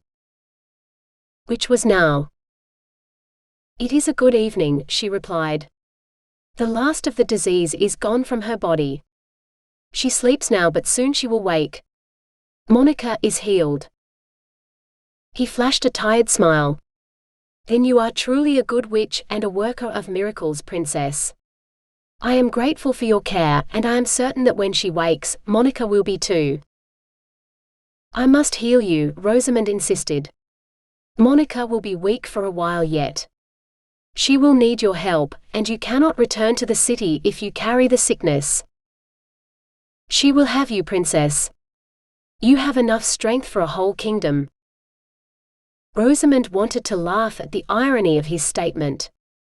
She barely had the strength to stand. She knew what the knight did not, that she had contracted the disease when she healed Melita, and soon she would no longer be able to hide it from him. She suspected she had only lasted so long because the healing energy coursing through her into Monica had kept the disease at bay somewhat. Not enough, though. It was only a matter of time before the disease won. Rosamond could not heal herself, magic didn't work that way. If Sir Warren would not allow her to heal him, then she would wait until he was asleep tonight, and take care of him then, Rosamond decided. She had so little time left. Fortunately, she didn't have long to wait. Sir Warren had scarcely finished his dinner before he stretched out before the fire, mumbling something about the lateness of the hour. Rosamond's eyes darted to the sky, where the sun had not yet set. Sir Warren was sicker than he was willing to admit, too. He had chosen a patch of grass to lie on, so Rosamond lay beside him. One of the briars on the wall had sent runners snaking through the grass, which was all she needed to help her heal him. At least she hoped it would be enough. Grasping a handful of thorny runners, she sent a wave of healing through Sir Warren's sleeping body. She would not have days for this. If she did not heal him completely in one go, she might not manage to heal him at all. So even as her head ached and her body grew numb, still Rosamond worked her magic. The brave knight must survive, even if she did not. The full moon had risen high in the sky by the time she had rid Sir Warren of his ailment. He would sleep for some time yet, as his body still had healing of its own to do. If she were stronger, she would help him, but as it was. She climbed laboriously to her feet. Rosamond wanted to check Monica one more time before she lay down to await her fate. There would be no healer to save the princess, but Rosamond knew this was the only way to save the kingdom. She could not carry this curse home. Rosamond had already chosen her resting place. She believed it had once been a kind of courtyard, open to the sun and rain, because very little of the roof had fallen onto the mosaic tiles still visible beneath the leaf litter. In the middle of it stood a fountain, though it held no water now. Instead, the basin had filled up with roses, so that it resembled a bed of flowers. This would be her deathbed. Far more befitting of a princess than the cold vaults beneath her parents' castle. A castle she would never see again. Would her last sight on this earth be of sunny blue skies or sparkling stars? Rosamond wondered. It mattered little. She would be surrounded by the scent of roses, which would be enough. With considerable effort, she made her way to the chapel where Monica lay resting. Rosamond laid a hand on the maid's forehead, searching for signs of the disease, but finding none. "Mistress?" Monica croaked. Rest. You were ill, but you are better now, Rosamond soothed her, struggling to keep her voice from shaking. No one would reassure her when the time came. Sir Warren sleeps in the courtyard, but he will wake when he is well too. What of you, mistress? Who cares for you? Monica asked. No one. Rosamond didn't dare speak the words aloud. I am well cared for, I assure you. My sleeping chamber is over there. The roses guard me while I sleep. They will allow no harm to come to me. For she would soon be beyond harm, and the kingdom would be safe. Mistress, it is time for me to retire. I only came to check on you. If Sir Warren survives until morning, you must return with him. What of you, mistress? Monica said again, more urgently this time. Rosamond smiled sadly. If I do not succumb before morning, then I will return with you. If my body lacks the strength to fight this plague, you must leave me here. Do not bring my remains home. Tell my parents I died on the road, of an illness that I would not wish to visit upon my people. Promise me, Monica. No, mistress. Monica tried to rise, but she was too weak. Thank you for your service to me. Please thank Sir Warren too when he wakes. And with that, Rosamond bent her final steps toward the rose-shrouded fountain. Perhaps it was selfish to use the last of her strength to reach the pretty courtyard, but she did not care. She had used so much of what she had left to heal others. If she did not put enough distance between herself and her traveling companions, they might contract the disease again from her remains, and she would not be around to heal them a second time. When she reached the stone basin, she nearly tumbled in, she was so tired. The briars would not let her though, snaking beneath her to hold her weight until they formed a proper bed. Thorns shredded her clothes and some pierced her skin, but she felt little anymore. The world was no more than a dream to her now. Rosamond lay on her bed of roses, weaving her fingers between the blossoms. She could feel the disease running riot through her blood, though it had not invaded her lungs as it had Melita, Monica, and Sir Warren. As her energy waned, she fancied she felt the tiny disease motes slowed their dance, almost as if they would die with her. That was a good thing. The briars she touched, a dozen bushes at least, all sending their runners toward her, offered her welcome, wishing her health in ways that felt like sap running through her veins instead of blood. Protect me, she told them, envisioning vines closing off the courtyard to all but the sky, so that no one could reach her while the disease still survived in her body. Protect the kingdom. In her mind's eye, this involved all the plants in the kingdom forming up like armies for battle, keeping anyone at bay who might threaten her people with a plague like hers. She lay facing the sky, but Rosamond saw neither stars nor moon as her eyes closed and her consciousness sank into oblivion, surrounded by the plants she loved, promising to obey her wishes. While she lay alone in the moonlight, briars wove themselves into an impenetrable wall, blocking off the courtyard. Leaves whispered in the night breeze, telling trees and bushes of the princess's desire, until every bush along the borders had heard her final command. Roses cradled her body, while berry bushes built a wall of their own around her lands. They would keep the kingdom safe for her, they promised, as only plants can. 11. You should be here, planning a coronation ceremony and ruling the kingdom. Not writing about chasing birds in the woods? Lady Schutz hissed. Lord Siward sighed. Grandmother, this kingdom is so small it almost rules itself. And it has been scarcely 3 weeks since the king died. The earth has not even had time to settle over his grave. It would be an insult to his memory to attempt to steal his throne before we know whether an heir can be found. Normal kingdoms name a new king on the same day the old one dies. A kingdom should not be without a ruler for even a day, she insisted. If only our kingdom could be normal, but it is not. Neither is it without a ruler. I am not leaving the kingdom. I am simply riding out of the city for a little while. I shall visit the borders and the outlying villages, make sure all is well, and if I choose to spend a day or two hawking, what of it? It is the sport of kings after all, and you are so set on me becoming one. It seems to me I should enjoy some of the privileges, seeing as I already shoulder the burdens of a position which are not mine to bear." She threw her wrinkled hands up into the air. "Be it on your own head then, if some other noble tries to claim the throne while you are playing with birds. If some madman attempts it, then he is welcome to the throne," Lord Siward snapped.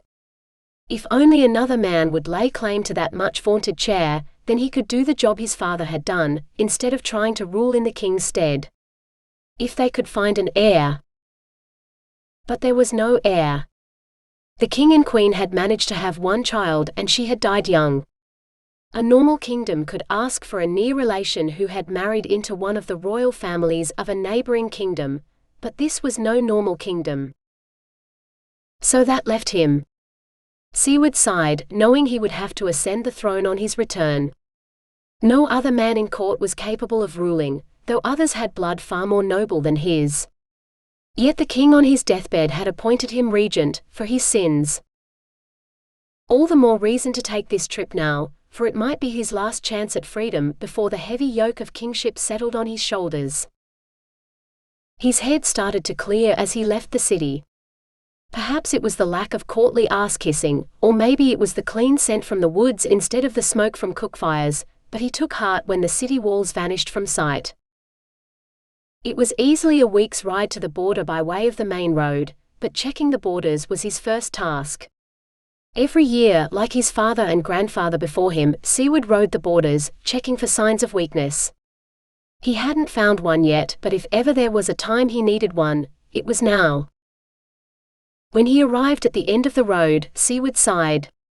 He hadn't expected any change, though he had hoped for one. Bramble hedges soared into the sky, forming a wall more formidable than simple stone. This wall ringed the kingdom, allowing no one in or out, and it had stood since his grandfather's time. His grandfather, Lord Schutz, had said the wall had been a simple hedge once, but when the princess passed, the plants had risen up in protest to protect the kingdom. Siward never understood what they protected the kingdom from, for his grandfather had rambled considerably in his old age. Sometimes he'd said it was to prevent a plague. At other times he'd insisted it was to prevent war with a neighboring kingdom, who had apparently killed the princess.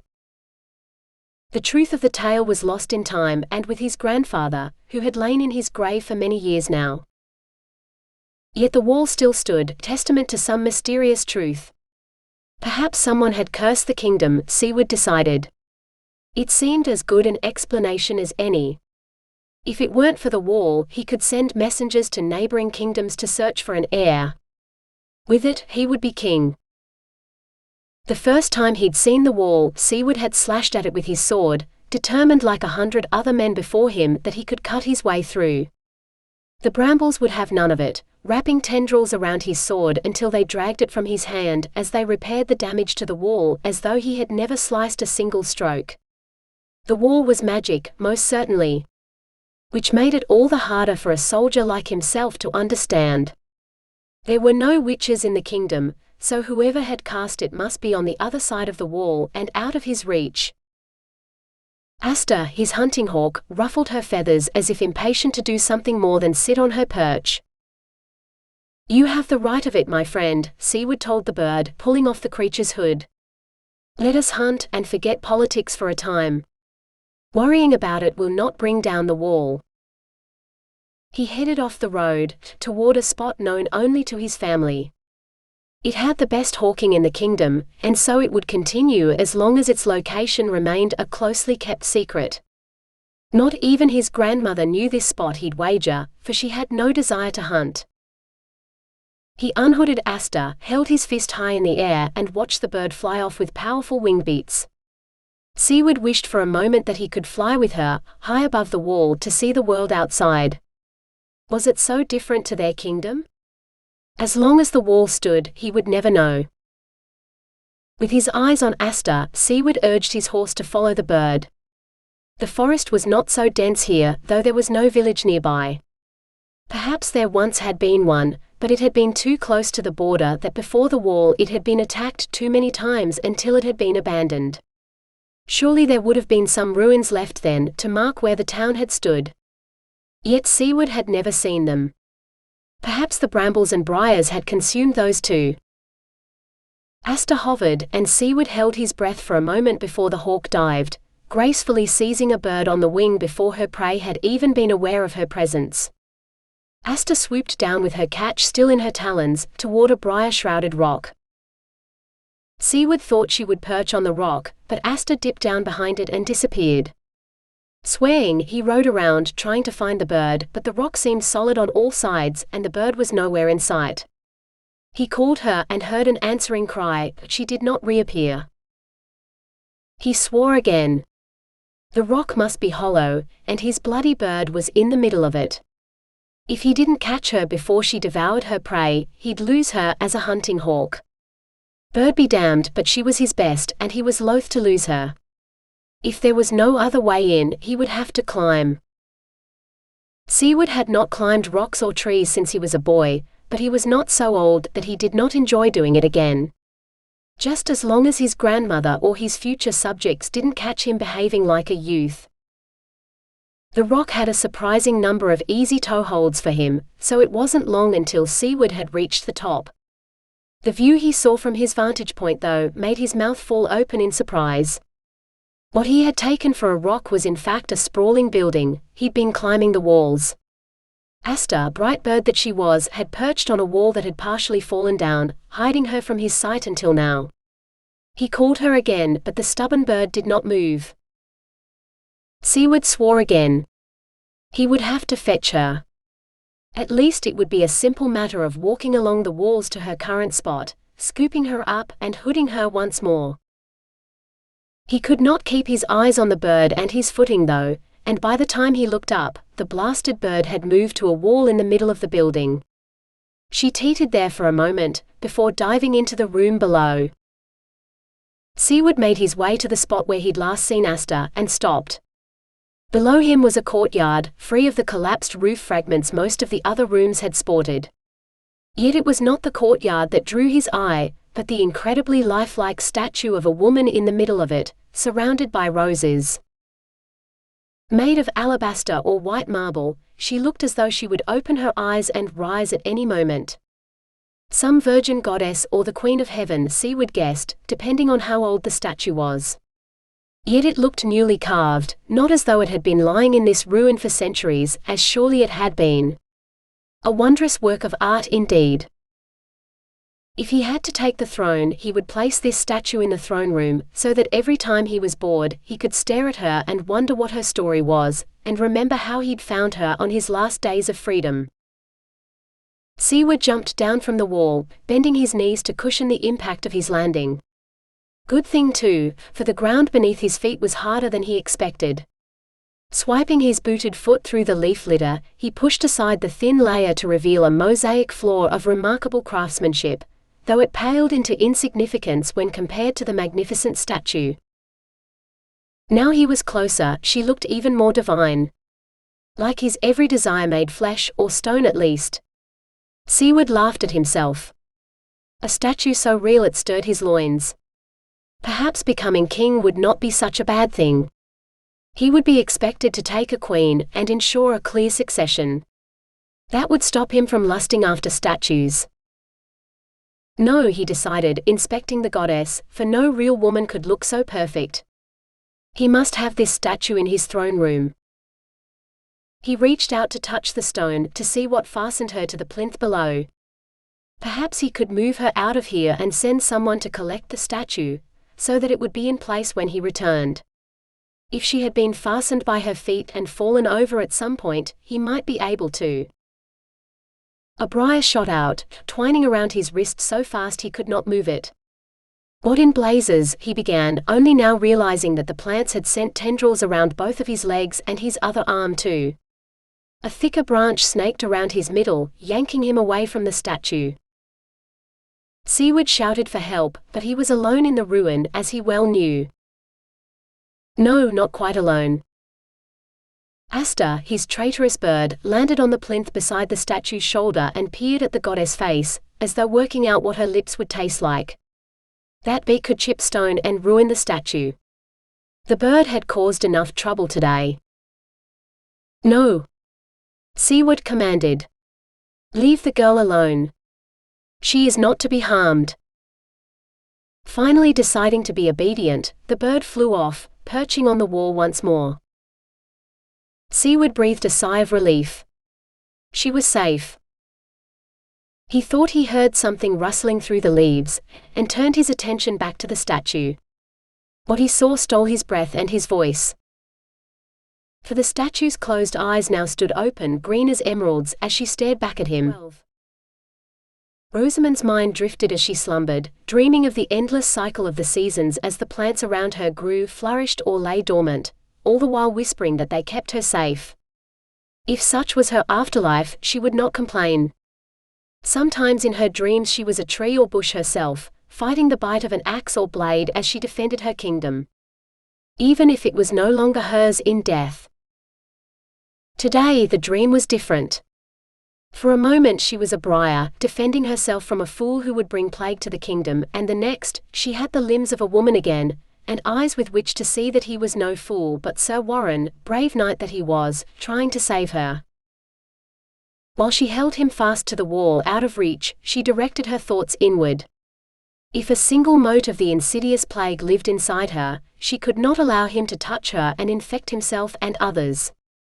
But if the plague was gone and she yet lived, deep joy warmed her heart as she felt no trace of the disease within her.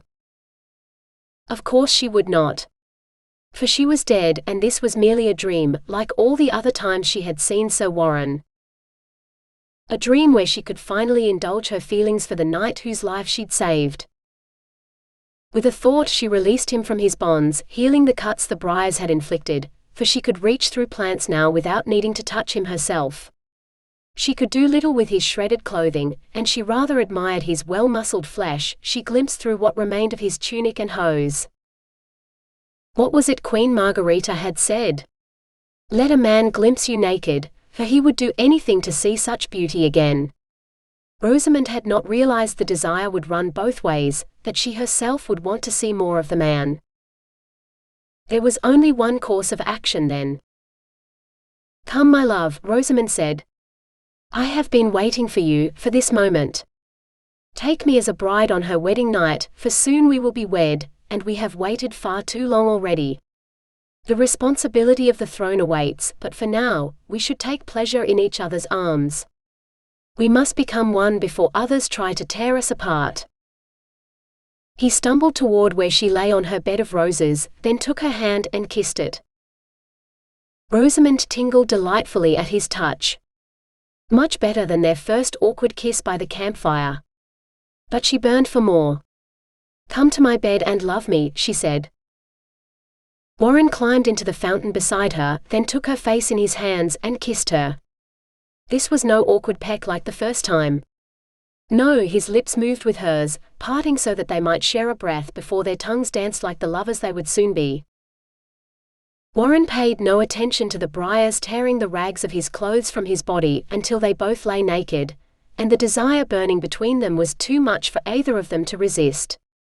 In her dreams she had seen many things, including how a husband made love to his wife, and she wanted all this and more from her valiant knight. Love me, she commanded, parting her legs as she invited him inside. Rosamond felt a sharp sting as he entered her, but it was no more than the prick of a thorn amid the overwhelming pleasure he gave her. Kisses and caresses were nothing, nothing compared to this. He made love to her as the sun set and twilight settled over the land, so that when the first star sparkled in the sky and she cried out for joy once again, she could truly say she flew among the stars. If only every awakening could be so joyful, but in her heart, Rosamond knew this could only be a dream. 13. Siward woke from a fevered dream. What kind of man dreamed he made love to a statue come to life?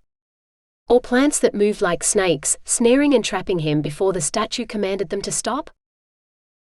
He must have taken a stronger jug of wine than he'd thought. For only in his cups could he possibly place himself in such a silly fairy tale. He stared up at the sky for a moment, reaching for the jug he knew should be beside him. All he touched were leaves before pricking himself on a thorn. He had slept in a rosebush then, instead of rolled in his cloak on the ground. He must do this again, for it felt far softer than the unforgiving ground. In fact, he could almost imagine the woman of his dreams beside him, pressing her breasts along his side as she reached for him once more. "I see you are ready for me again, beloved," a distinctly female voice said, sounding amused as a warm, soft hand wrapped around his shaft. "Good. I wish you to love me again, just as you did last night." Siward swallowed, then turned his head to meet her green eyes. The green eyes of a goddess, a divine statue come to life. He bolted out of the bed, which he now saw was a fountain full of roses. He should have been covered in scratches from the thorns, but he was unscathed. A minor miracle, seeing as his clothes were little more than rags as he stood naked before a woman, nay, little more than a girl, who he had deflowered scant hours before. Oh, he had done so at her command, which he could not refuse at the time, but now, honor demanded he make this right by her. That meant making her his wife. He didn't even know her name. "Are you real?" he asked. The girl laughed. "I am no more or less real than you. Are you real?" "Of course," he said firmly, trying not to be distracted by his body's response to her nakedness. She was not so restrained. "Prove it. Come back to bed and love me again in daylight, or I shall fear last night was but a dream." Siward shook his head. "I cannot.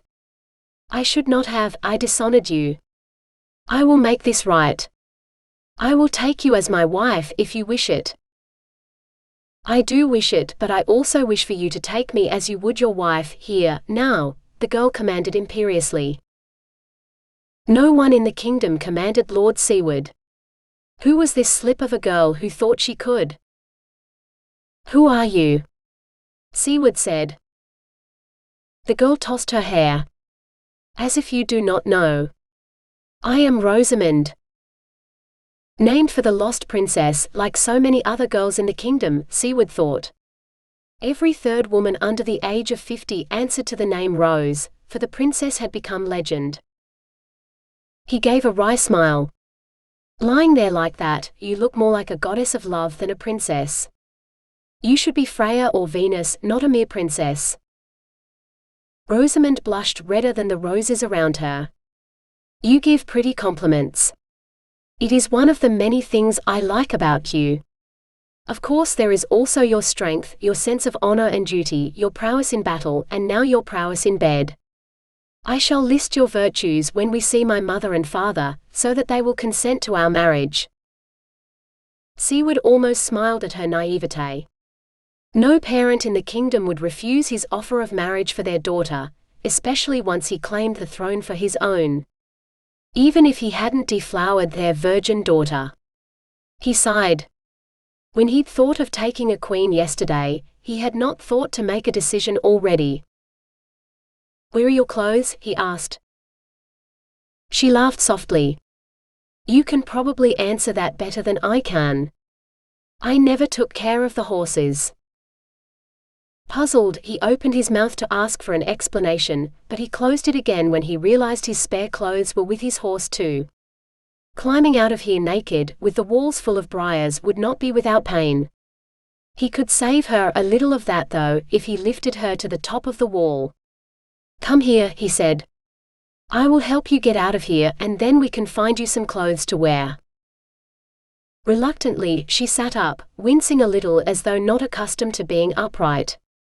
She shook her head slightly and slid her legs over the side of the fountain, so they dangled above the mosaic floor. Rosamond took a deep breath before she stood up. She remained on her feet for a moment, before her knees buckled, and she would have crashed to the tiles if Siward had not leaped forward to catch her. "I am sorry," she murmured, closing her eyes. "I must still be weak from lying so long abed. Forgive me." Realization dawned on Siward, and it was not a pleasant feeling. Her weakness was his fault, for last night had been her first time and he had not held back. No wonder the girl was weak. He'd been a brute. He lifted her in his arms like the bride she would soon be, he swore. If I lift you to the top of the wall, do you think you have the strength to stay there until I climb up to you?" he asked. Rosamond rested her head against his chest. "Why are we climbing walls? The way out is that way." She pointed at a gap in the briars Siward had not seen before. Not that he'd been looking, he admitted, for his eyes had been too busy feasting on her beauty to notice anything else. She directed him through the ruin, following a path that was miraculously free of the briars that covered everything else. Almost as though someone had cleared it, deliberately. Surely delicate Rosamond had not done it. "Do you come here often?" he asked her. She stared at him as if he had made a joke. "No, this was my first visit." "Do you live nearby?" he persisted. If she did, he could ride by her parents' cottage to ask for her hand today. It would ease his conscience immeasurably. "Of course not. I lived with my parents in the castle." In a bigger kingdom there might be more than one castle, but in a place this small, she could only mean the late king's castle. The one Siward's grandmother insisted should be his. "Why have I not seen you there?" he asked. "Perhaps because your duties keep you busy, and I prefer to spend as much time as possible in the gardens." Siward could not recall ever seeing the castle gardens. She evidently knew him better than he knew her. If he had ever seen her before, he would have been just as transfixed as he'd been yesterday. More perhaps, for a living woman was infinitely better than a cold stone statue. "You must be right," he allowed. Rosamond laughed. "I usually am." She had the prideful manner of royalty already. Not a bad thing in a future queen. Perhaps destiny had led him to her yesterday, and played a hand in kindling their lust. Nothing else could explain his complete loss of control, Siward was certain of it. The only other explanation was magic. And how could a girl so young be a witch? Siward wanted to laugh at the thought. Destiny it must be then. At least destiny favored him. "Where is my horse?" she demanded. Siward had the distinct feeling that destiny was laughing at him too. 14. Rosamond didn't want to admit it, but her illness had left her so weak she could scarcely walk. Delightful though it was to be carried in Sir Warren's arms, she had no desire to be known as the princess who swooned at the slightest excuse. As she'd slept, she'd mastered her gifts, so that she'd healed Warren's scratches even as he made love to her. If only he'd taken the time to do it again this morning, once she realized this was no longer a dream. She lived, and she had successfully persuaded him to make her his wife. A wife who intended to take great delight in her marriage bed, for her husband knew how to please her. Her return home should be proud and triumphant, as befitted a betrothed princess, but between her own frailty and the absence of her horse, she wasn't sure how she would achieve such a spectacle. Least of all in the hose and tunic Sir Warren tossed to her.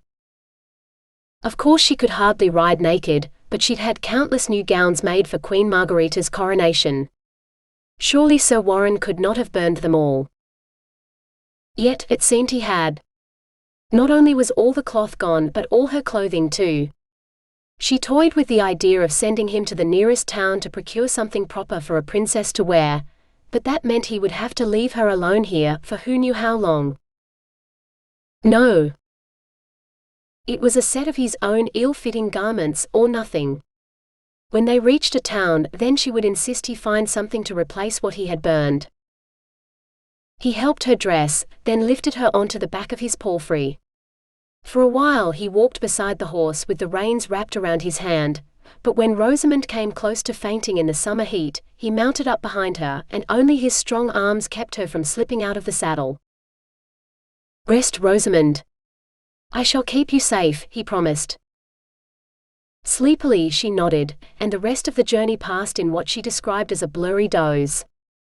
Sometimes she opened her eyes to bright sunlight, and at others to starry darkness. The one constant was Sir Warren's reassuring presence, for even at night, he held her in his arms. Though his hands did not slide under her tunic even once, to her disappointment. She was too weak to properly enjoy the attention, she told herself. Once they were home in the castle and she had recovered properly, then she would tell him to take her again and again until she was sated. She drifted from dream to dream, waking only to dream again, until one morning she opened her eyes and saw the wooden beams of a ceiling instead of the sky above. Now she woke fully aware of being alone in a bed, with no idea of how long she had been there. "Hello," she called, annoyed. "Monica? Sir Warren? Anyone?" The door to the room opened and a maidservant entered, bowing her head. She was too young to be Monica. "They are not here, my lady," the girl said. "I have orders to serve you and see that you are well when the master returns. Is there anything I can bring you, my lady? Some wine, something to eat, or a physician? The master thought you might be ill." "I am not ill," Rosamond snapped. As a healer, she was far more knowledgeable about such things than some stupid physician. "Bring me fruit and meat and yes, some wine. Then fetch me my clothes." The girl dropped a deep curtsy. "Yes, my lady." She returned some time later with a tray of food and drink. Rosamond did her best, but she could barely eat more than a few mouthfuls. The wine was much too strong, threatening to turn her stomach. She had eaten little on the journey, and she estimated that she had stayed in the ruined convent for perhaps a week, so perhaps her stomach had shrunk from eating so little. No matter. She would be back to normal in no time. When she was certain she could not eat another bite, Rosamond said, "Where are my clothes? I must dress. I wish to sit in the garden." "I will ask the housekeeper, my lady. She was still searching for your clothes when I brought your breakfast." The girl took the barely touched tray and hurried out. When the girl returned, Rosamond had fallen into a doze, but she roused herself quickly. "Well?" Rosamond demanded. "Draga says you had no things with you when you arrived, but she is looking through some of the chests of old clothes to see if we have anything that will fit you, my lady." "Old clothes?" Rosamond sniffed. When she was well once more, she would summon a dressmaker to make anew all the garments Sir Warren had burned.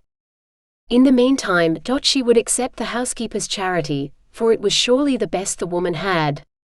When she saw Sir Warren again, she would instruct him on how to treat a princess when she was a guest in his home, for she guessed she was in his house. She was certainly not in her parents' castle, for there was no stonework to be seen. Two men-servants entered the room, bearing an enormous chest between them. An older woman, who Rosamond assumed was Draga, the housekeeper, followed them. Draga stood with her hands on her hips, eyeing Rosamond as though she was a piece of meat. Skinny, with no hips to speak of. "A poor choice in a wife, and I shall tell the master so." Rosamond's temper flared.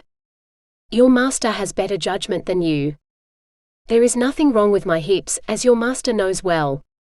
In fact, his hands had held her hips fast as he thrust deep into her, and she longed for him to do it again. "I hope you brought clothes befitting someone of my rank. I will not dress like a peasant, nor a man." Draga's eyes flashed. "The clothes in that chest belonged to the Lady Schutz when she was a girl. Nothing else in the house will fit. If they are not good enough for you, then I suggest you return from whence you came and leave the master to find a proper wife, not one so full of airs and graces." Her eyes narrowed. "With no hips." She waved at the young maidservant. "Agna, you take care of Her Highness. I have more important things to do." The housekeeper strode out of the room before Rosamond could form a reply to such breathtakingly bad manners. At least the housekeeper had recognized her as a princess, Rosamond consoled herself, though the honorific had sounded more like an insult on Draga's lips. No matter. As the lady of the house, Rosamond could dismiss the woman and engage someone more appropriate if she wished. Agna didn't seem to have noticed the housekeeper's rudeness. Perhaps the girl was used to it. She fell to her knees beside the chest and lifted the lid.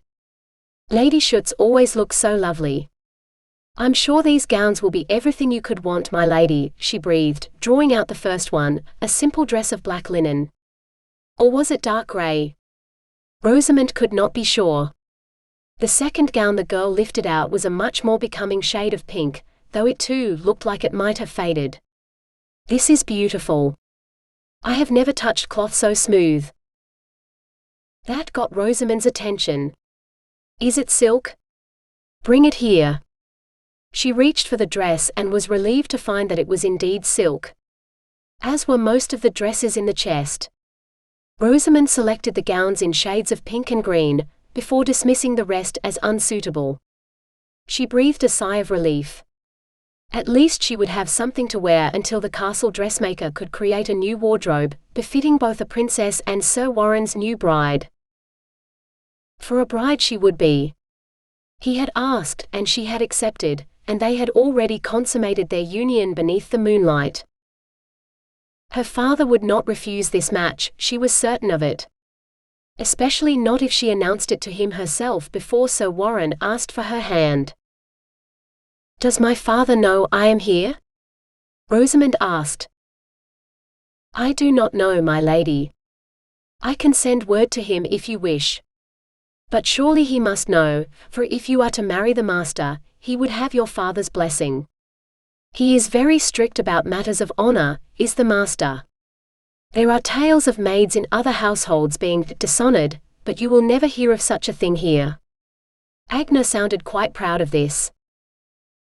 "Is that because the dragon of a housekeeper does not allow the servants to spread such vicious rumors?" Rosamond asked. Agnes clapped a hand to her mouth to smother a giggle. "No, my lady, and her name is Draga, not Dragon, though when she is angry, sometimes I think she might breathe fire, she is so fearsome. They are more than rumors. Why, Lord Vamos has sent away 4 kitchen maids this year alone. All pregnant, and all unwed. Some say it is the Lord himself who does the deed, but others whisper that it is his son, Fodor. A lord and his son who seduce the women of their household, pledging their love with no intention of marrying the girls? Who would do such a thing? Surely honor cannot be so dead." Rosamond exclaimed. "My lady, there is little of love when a man desires a woman. It is different with the master, for what woman would not want him? High and honorable as he is, I do not believe he would seduce a woman without marriage on his mind. But any other nobleman, if he wishes to bed one of his servants, the girl has no choice but to obey. I heard that Moxa, Lady Vamos' maid, tried to refuse, but they beat her so badly that in the end she begged Fodor to take her so the beatings would stop. She still lost her position, and none will employ a fallen woman." "Fallen? Or forced?" Rosamond asked sharply. Agnes shrugged. "There is little difference in the law of the land. It protects noblemen, not us." "When I am queen, I will change that," Rosamond vowed. "No woman should be forced to lie with a man against her will. It is barbaric." "I wish you every blessing in your endeavor, my lady," Agnes said. "But, better not to speak of such things to the master for a while yet. He has so many other, more important cares on his shoulders nowadays, what with being Lord Protector and all. Best to pay attention to making him happy and saving your strength for the wedding." She looked up at Rosamond. "Will you need my help dressing, my lady?" "No," Rosamond replied. "I think I still need to rest a little longer. Perhaps tomorrow. You may go." The girl left the room, but Rosamond was so deep in thought she barely noticed.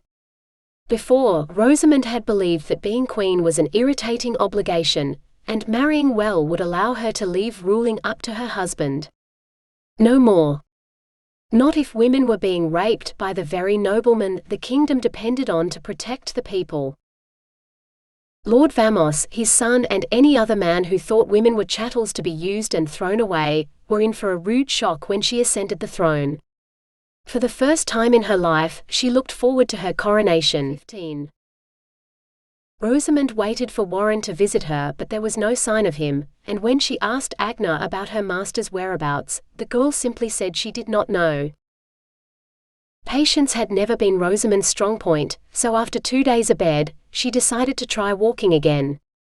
Slowly at first, holding onto the bed for a few steps before she needed to sit down again, then a little longer each time until she could walk about the room without needing a rest. She needed to speak to her father before Warren did, for even if he had been named Lord Protector, a prestigious promotion for a captain of the guard, her parents had wanted her to marry some foreign prince.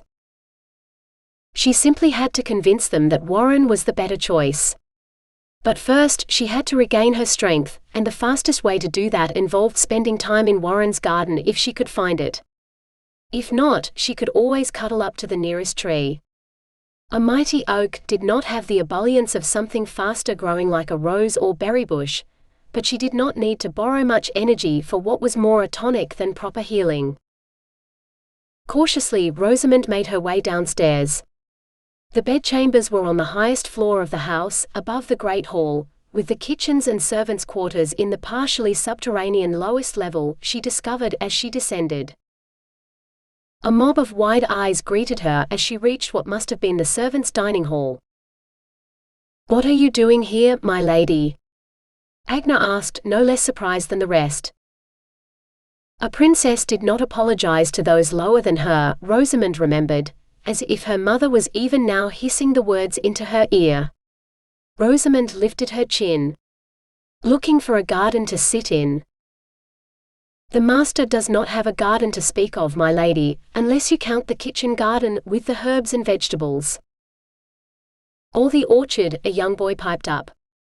"I'm supposed to pick the ripe ones from the berry patch this afternoon, but there's still plenty for you, my lady." "Berry bushes, the next closest thing to roses." "That sounds wonderful. Will you show me?" The boy nodded happily before bounding up the steps too fast for Rosamond to follow. "I will take you, my lady," Agna said, proceeding at a much slower pace up the stairs. "If you will follow me? Someone will bring you refreshment, for you will need it outside in the summer heat." The servants' quarters of Warren's house were far more confining than those in the castle, but then his house was so much smaller. Not as tiny as one of the peasant cottages she'd passed on the road, but still, much smaller than she was accustomed to. The walled garden Agna led her to did not disappoint though, for the orchard surpassed the small copse of trees in the castle garden by a considerable quantity. Not to mention Rosamond spotted cloudberries, she exclaimed. "I did not know there were any in the kingdom." "I believe these are the only ones," Agna said. "The master's grandfather brought the seeds back from foreign lands in his youth and planted them here. While the other, more common berries may be eaten by all, those yellow ones are reserved for the Lord's table alone." "I look forward to tasting them again," Rosamond said. She dropped to her knees and reached for the nearest plant, whose flowers were just beginning to open. The leaves curled up to touch her fingers, like a cat begging to be stroked. "I predict a bountiful crop of cloudberries this year." As she caressed the leaves, she felt the plant's delighted acquiescence to her desire for more berries. "They are called princess berries here, my lady, on account of the lost princess. The master's grandfather traveled with her until she was lost. The berry seeds were a gift to her from some foreign queen, but when Milord's grandfather brought her things to the king and told him of her loss, the king refused to allow the queen's gifts in the castle, swearing they were cursed, like the other gifts the evil queen gave the princess before she died. So he planted them here instead, in her memory." This was a story Rosamond had not heard before. Perhaps her nursemaids had not thought it fit for a young princess's ears to hear the grisly fate of one of her ancestors. Curses could be as cruel as their casters. Yet Agna knew the story. "How did she die?" Rosamond asked. Agna shrugged. "No one knows. The curse took her, Milord's grandfather used to say. She lay like a marble statue in the garden, and the plants would attack those who tried to reach her. He called and called, but she did not wake, and that's how he knew she was dead." A princess gifted with plant magic just like her, Rosamond thought, pleased. Not that it had served her particularly well, but even Rosamond's own modest powers were no match for a powerful enchantress, as the evil queen must have been. Margarita had been a much more pleasant monarch. "Tell me more about the plants in this garden," Rosamond ordered. She only half listened to the girl's rambling as she trailed her fingers through everything green she could touch, for the plants themselves whispered a far more complex history than any human could. 16. Siward rode through the outlying villages in a sort of fog, though the air was clear. No, the fog was in his head. Green-eyed and smiling, the mysterious Rosamond haunted him by day and lay beside him in his dreams. Well, not always beside him. Sometimes beneath him, and one particularly tantalizing time she sat astride him, but Siward shook his head. He was supposed to be listening to petitions from the villagers, making judgments and settling disputes. Not thinking about bedding the beautiful woman who had agreed to be his wife. He had another week or two of this before he could head home to see her again. It had sat ill with him to leave her alone in his house, with no one but his servants for company, but she had been too weak to even open her eyes when he'd laid her in his bed and kissed her farewell. A chaste kiss, for all he wanted more, because an honorable man did not steal so much as a kiss from a sleeping woman. He did not doubt that his household would care for her as best they could, but they had not ridden miles with her lolling lifelessly in their arms as he had. Yet she'd seemed so strong and vital that first night in his arms, crying out for more until he granted her desire. He refused to regret it. Their one night of passion would allow him to take that beautiful creature as his willing wife. More than he deserved, perhaps, which was why he worried now. Destiny had given her to him, but if cruel fate saw fit to steal her away from him so soon.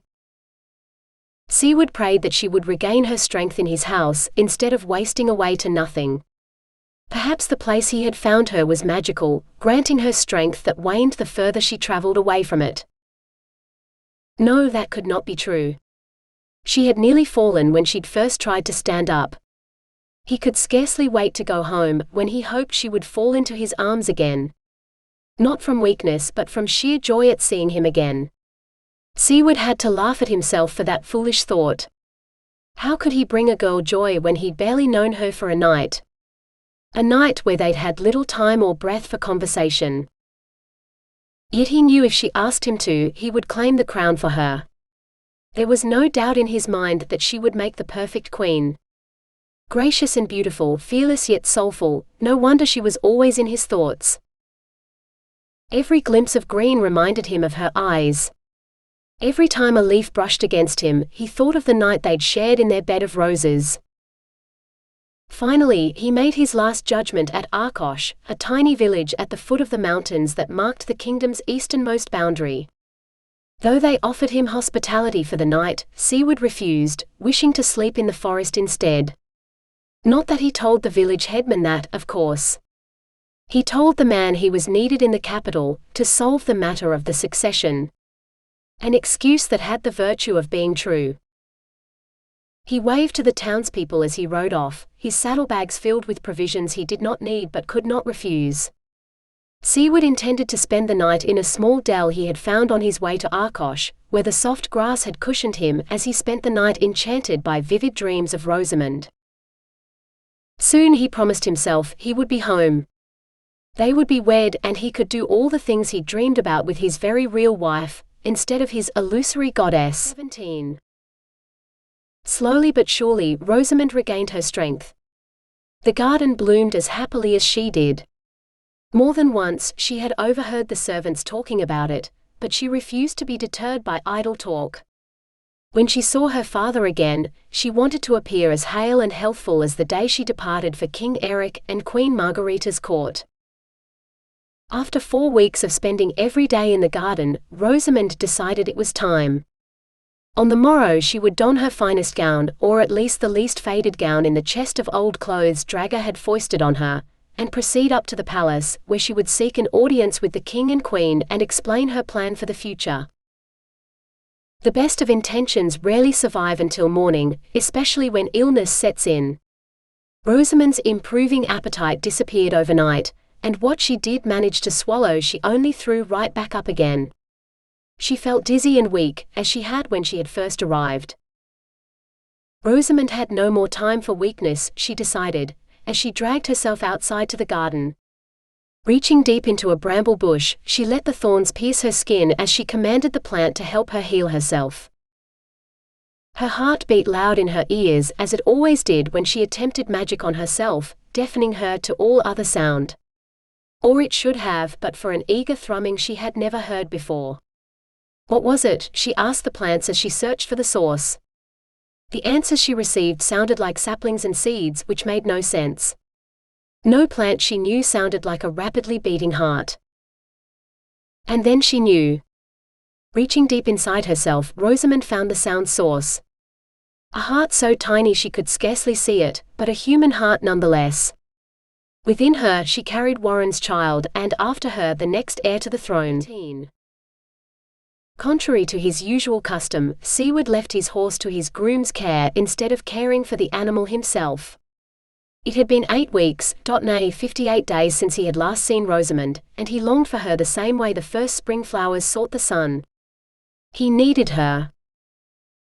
Draga greeted him in the great hall, asking inane questions about what he wanted prepared for dinner. Siward waved away her concerns, for he had only one thought in his head. "How is she? Where is she?" he asked eagerly. Draga's brow creased. "The sick girl you brought?" Siward prayed with all his might that she was not still ill. "Rosamond.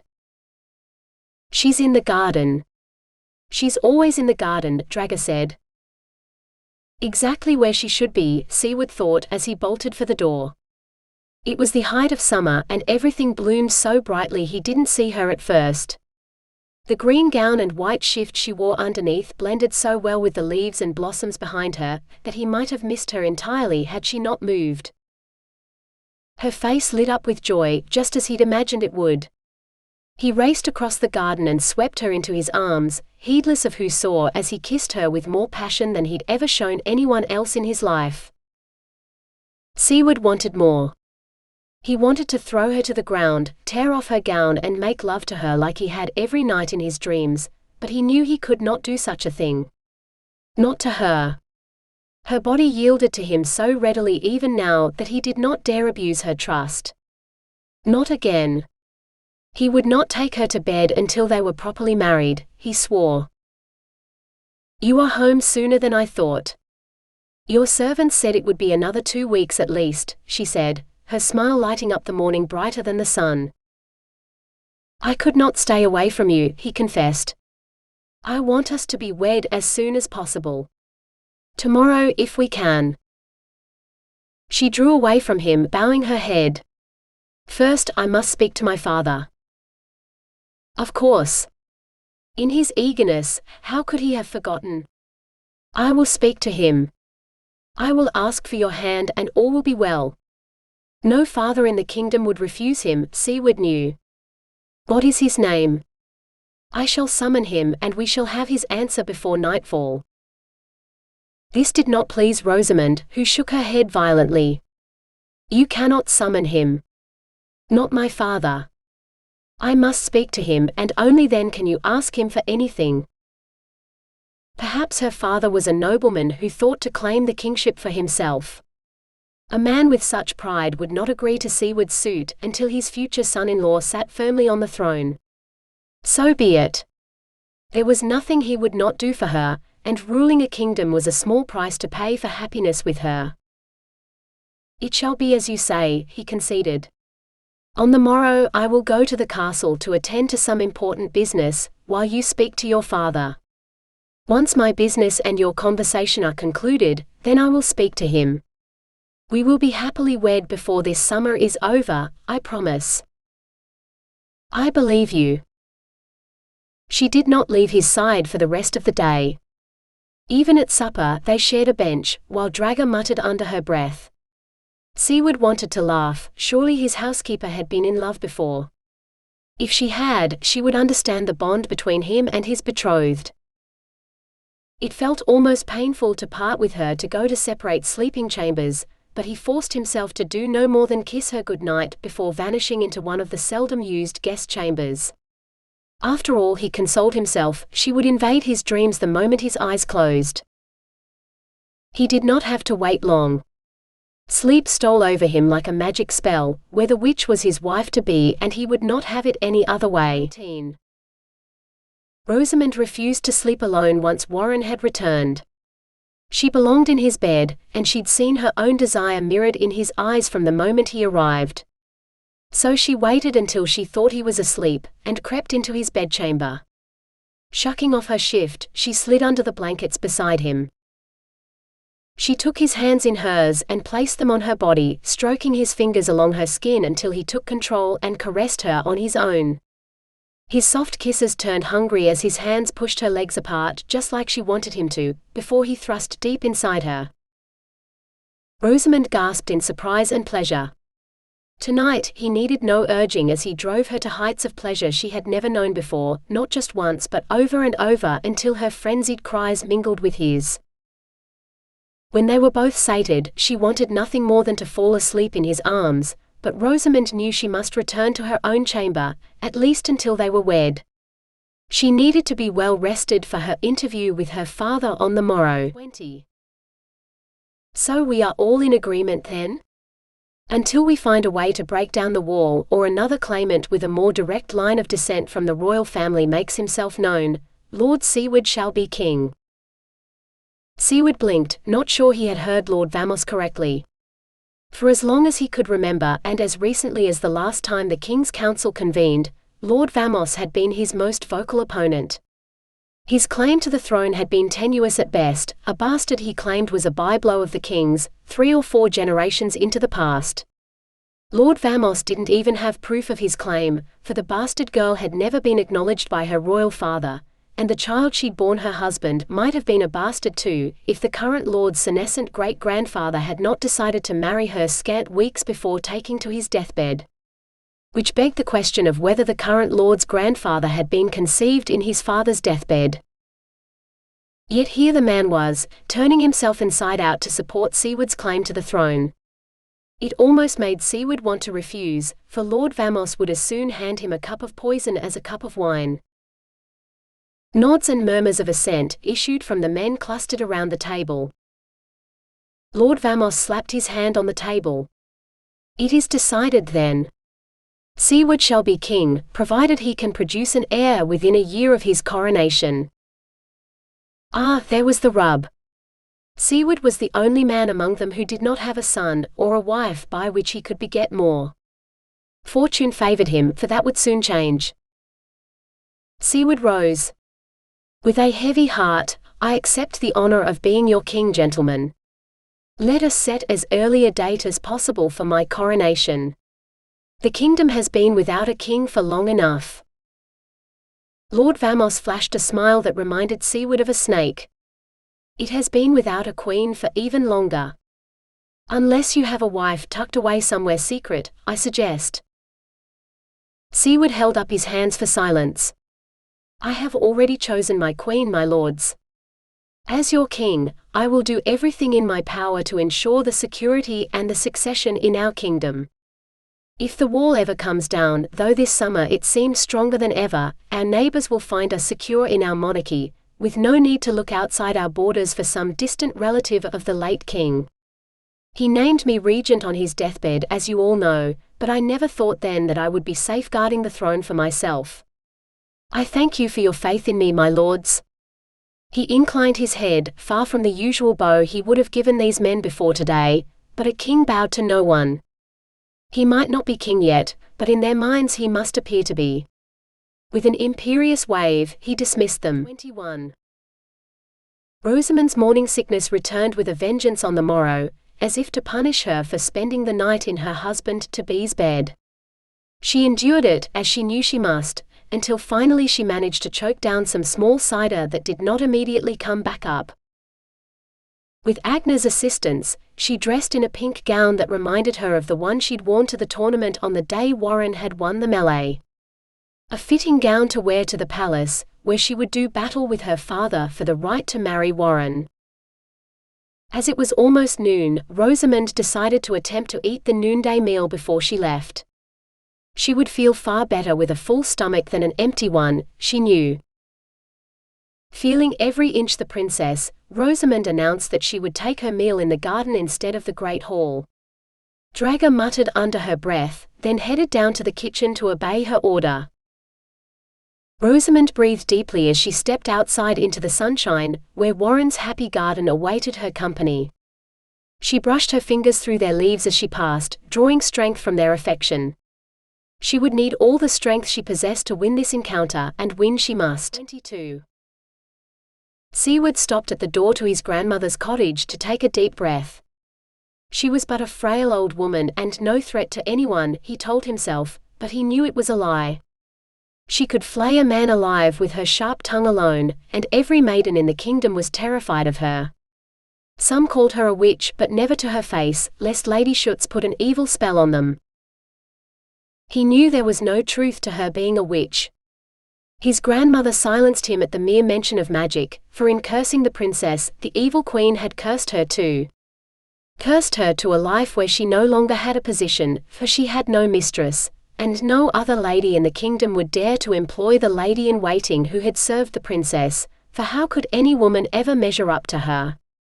The princess was a veritable paragon of virtue, so the story said. She had surely become a saint. The queen took pity on her for a time, and grandmother became the queen's companion, but losing her daughter had broken the queen's heart, and she did not long survive the girl. So his grandmother, without a position once more, had married his grandfather and bore him some children including Siward's own father, which had led to the birth of Siward himself. Which still didn't help him find the courage to raise his fist and knock on the formidable old lady's door. Luckily for him, the door flew open and Cecilia, a maid from his own household, stepped out.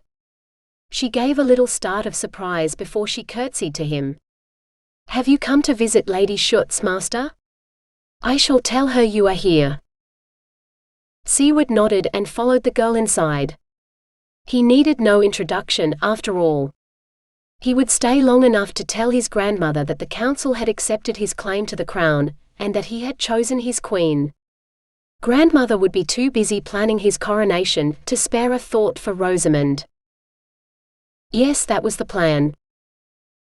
She greeted him with, "So, have you come to tell me the date of your coronation?" Of course she already knew. Word traveled fast in a town this size, especially to a woman like her who had spent half her life in the castle. "On St. John's Eve," Siward replied. "Soon, for the kingdom is in need of a leader, and I will not let it wait any longer." "You must take a bride too," Lady Schutz said, nodding. "The sooner, the better. For the naysayers will not rest until you put a babe in her belly. And I know just the one." "So do I," Siward began, but she didn't let him finish. "Lord Vamos' daughter, Jolanka. She is young, obedient and definitely fertile." Grandmother beamed. "She will make a good wife for you." Lord Vamos' daughter? Now Siward knew why the man had agreed to giving him the crown. He had made some sort of deal with his grandmother so that his daughter could be queen. Yet no matter how much he racked his brain, Siward could not recall seeing a young woman any time he had visited the man's house. And the way grandmother stressed her fertility. "Is the Lady Jolanka newly widowed?" he guessed. Grandmother snorted. "The girl is barely 14 summers old. Old enough to be a bride." "Your bride?" "But for her to be fertile. She was his price, wasn't she? You told him I would take Lord Vamos' dishonored daughter, perhaps even her bastard child, if he would give me the crown." "Everything comes at a price," grandmother said sharply. "The girl is a small price to pay." Lord Vamos sang her virtues, swearing that he did not know how the girl had begotten a bastard, for she never left her brother's side and Fodor would defend her with his life. Likely Fodor had drunk too much wine and defiled the girl himself, Siward fumed. He knew the man too well, and while Lord Vamos would not have made a terrible king, there was no way he would allow the crown to pass to a rabid dog like Fodor. "Her brother will of course come with her to the castle to be the captain of the Queen's Guard," grandmother continued. Even if Siward had considered the possibility of marrying the poor girl, there was no way he would tolerate her brother. Not to mention, he would have no way of knowing whether the girl's children were his or the result of incest and rape. No, Rosamond would make a far better queen, and he could save Jolenka from her family some other way. As king, he could arrange a suitable marriage for her to someone else on the other side of the kingdom from Lord Vamos and his odious son. Thank you for your advice, grandmother. I will consider it when I choose my bride, but I suspect I will prefer someone with a little more experience than a sheltered 14-year-old for my queen. I will not keep you or the kingdom in suspense, for I plan to wed the same day as my coronation, on St. John's Eve. An auspicious time for fertility, or so I have heard. Siward farewelled his grandmother, telling her he had matters of state to attend to in the castle for the rest of the day, before beating a hasty retreat. 23. Today, Rosamond's morning sickness turned into morning, noon and night sickness. There was no way she could go to the palace in this condition, let alone argue Warren's suit. She lay among the cloudberries, with scarcely the strength to sit up. Slowly but surely, her dizziness receded, so that she could stare at the nearest cloudberry bush and wonder if it had quite that many blossoms on it when she'd first lain beside it. When she reached out a finger to stroke the petals, she received a smug burst of satisfaction from the plant. The new blossoms were its celebration of her returning health. Rosamond couldn't help it. She laughed aloud. So you are the crazy hedge witch my grandson brought home, a cold female voice said. They say he plans to marry you, nobody that you are. He could choose any eligible maiden in the kingdom, you know. In fact, he's already all but betrothed to a lady far more high-born than you, a circumstance which he has apparently forgotten. But you shall remind him when you break the spell you have cast on him. Rosamond wanted to laugh some more, for the woman's words were surely a joke, yet she sounded deadly serious. Cautiously, she sat up, praying that her morning sickness was done torturing her for today. I don't know what you're talking about, Rosamond said. Don't be ridiculous. Servants talk. Everyone in this household has seen and heard you talking to these plants. You have done something to them just as you have magicked my grandson, the old lady snapped. I demand you take it off. Take what off? Rosamond asked tiredly. My gown? The spell you cast on my grandson, of course. The woman glared. But now I think about it, yes, you should also remove that gown. It is far too valuable for the likes of you. Why, that was worn by a princess to a queen's coronation. Look at it now, covered in dirt by some peasant woman who does not know good silk when she sees it. Tournament, not coronation, Rosamond said absently. This is not formal enough to be worn to a full coronation in court. This is the style of afternoon gown a high-born lady wears to a tournament. Like the one where Sir Warren won the melee. She rose to her feet, not willing to face this woman at a height disadvantage. No one stood higher than a princess except the queen. Sometimes not even then. How do you know that? The woman peered at her. Rosamond flashed a brilliant courtly smile that had all the sincerity of cesspool slime. I know many things. And whatever spells I may have cast, I will not undo. Not for you.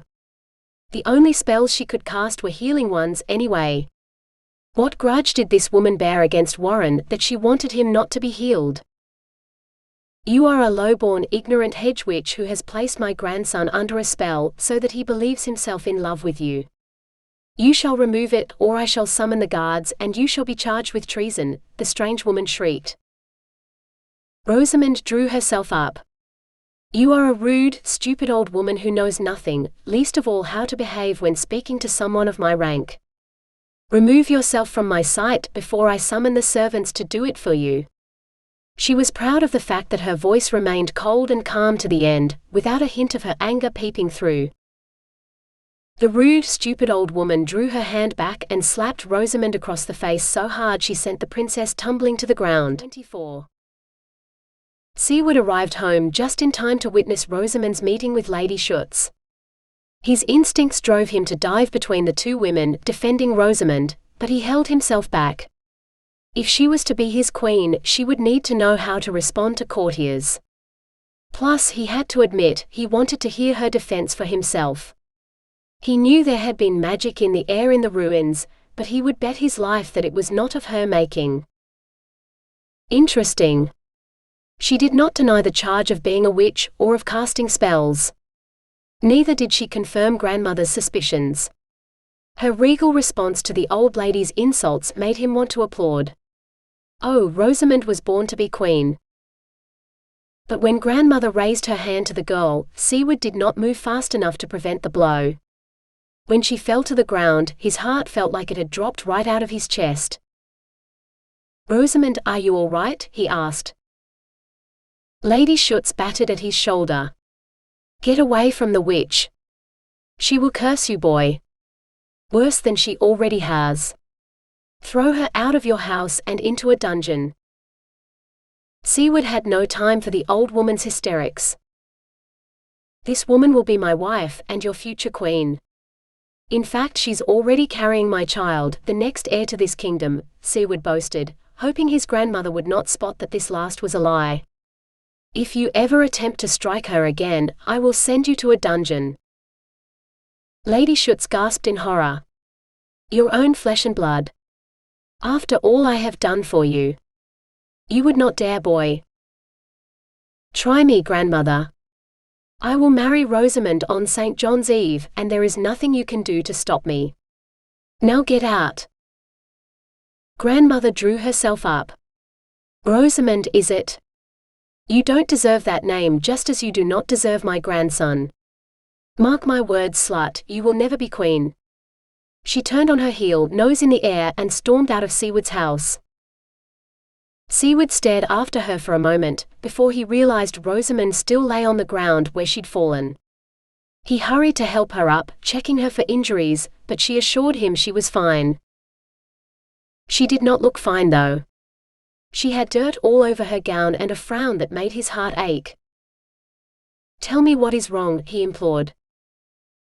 St. John's Eve is so far away, she said slowly. Almost a year. I would prefer to be wed well before then. Now it was Siward's turn to frown in puzzlement. No, St. John's Eve is only a few weeks away. Rosamond shook her head. I distinctly remember Queen Margarita's coronation was on St. John's Eve. The townspeople had bonfires burning in the town square, and when I took fright at what I thought was a man ablaze on one, you told me he was made of wicker and not to worry. I refused to continue until I was certain that you were right. You were, but I had horrible nightmares that night of how it would feel to burn. None of what she said made any sense, but Siward chose not to tell her so. She must have hit her head when she fell, scrambling her wits. I shall take you to bed, he said, lifting her in his arms. Those green eyes shone as she gazed up at him. This is why I don't understand your desire to delay our nuptials. Don't you want me in your bed as much as I need you in mine? His loins stirred at her words, willing him to say yes, but Siward had long ago learned to control such urges. To rest, he said softly. I shall take you to bed so that you may rest. She struggled in his grasp until he was forced to set her on her feet. I don't want to rest. I've been doing nothing all day. Now I need to change my gown so I can speak to my father, to prepare him before you ask for my hand. Ah yes. Something else he had to do before St. John's Eve. I shall go with you, Siward said. She stared at him for a long moment, her lips parted as though she wished to argue. Then she lowered her eyes and nodded. If you wish. 25.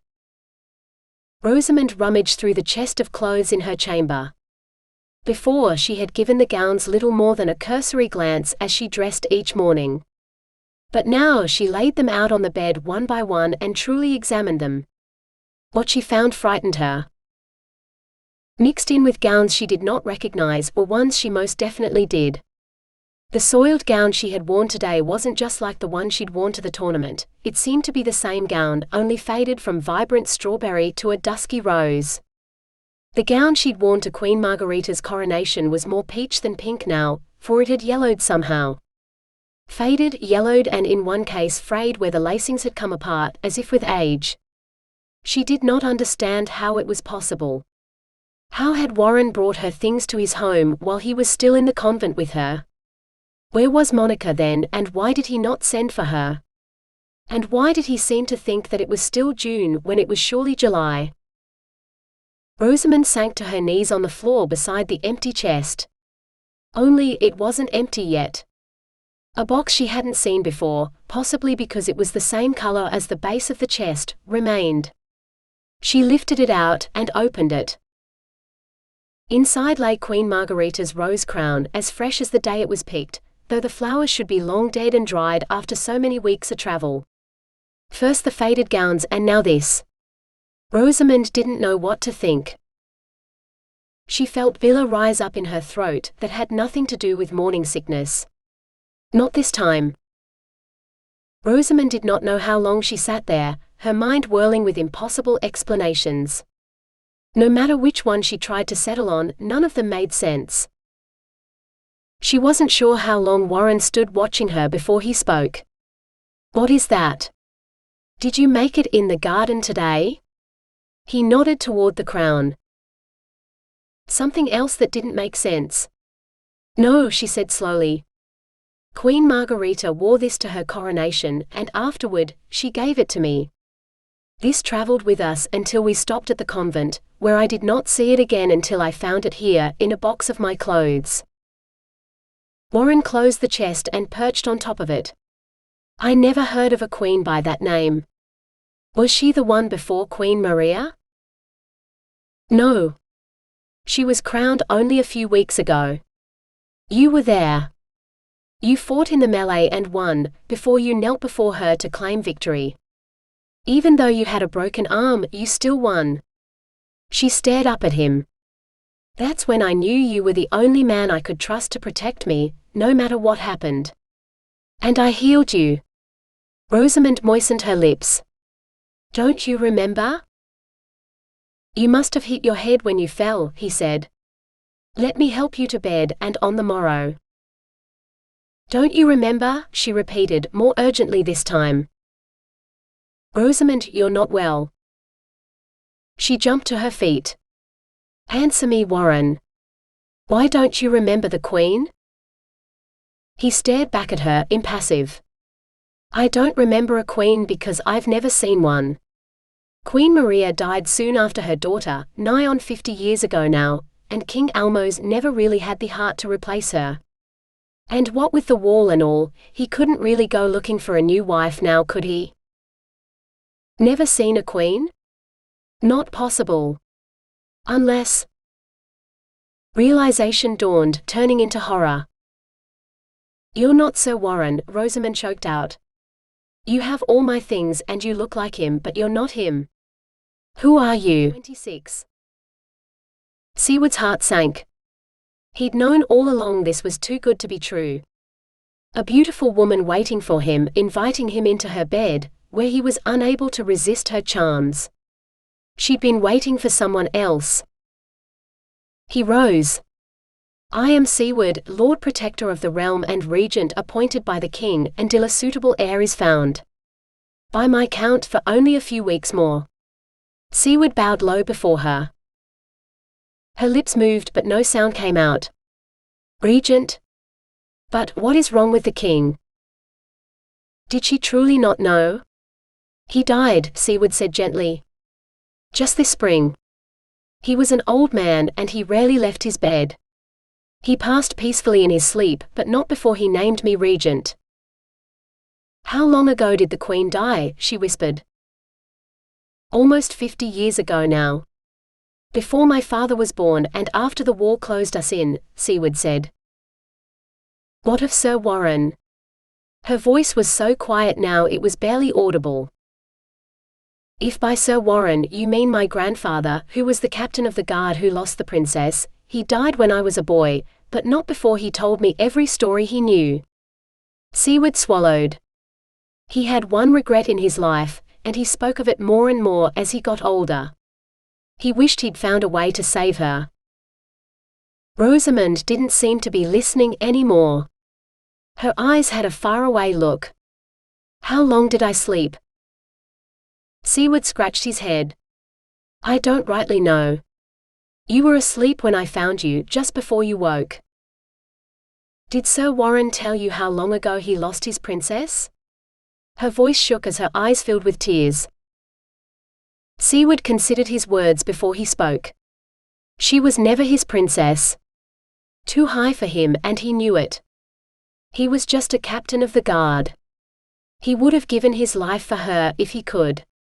She was his charge, and he failed her. Tears spilled down her cheeks.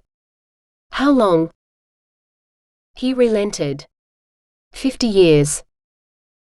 She started to sob. Siward had no idea why she was crying, what was so sad about some princess who'd been dead for 50 years. But he could at least try to comfort her. He opened his arms to her and held her close while sobs shook her body for what seemed an eternity. Finally, the storm seemed to subside, and she mumbled something into his tunic. Cautiously, he asked her to repeat it.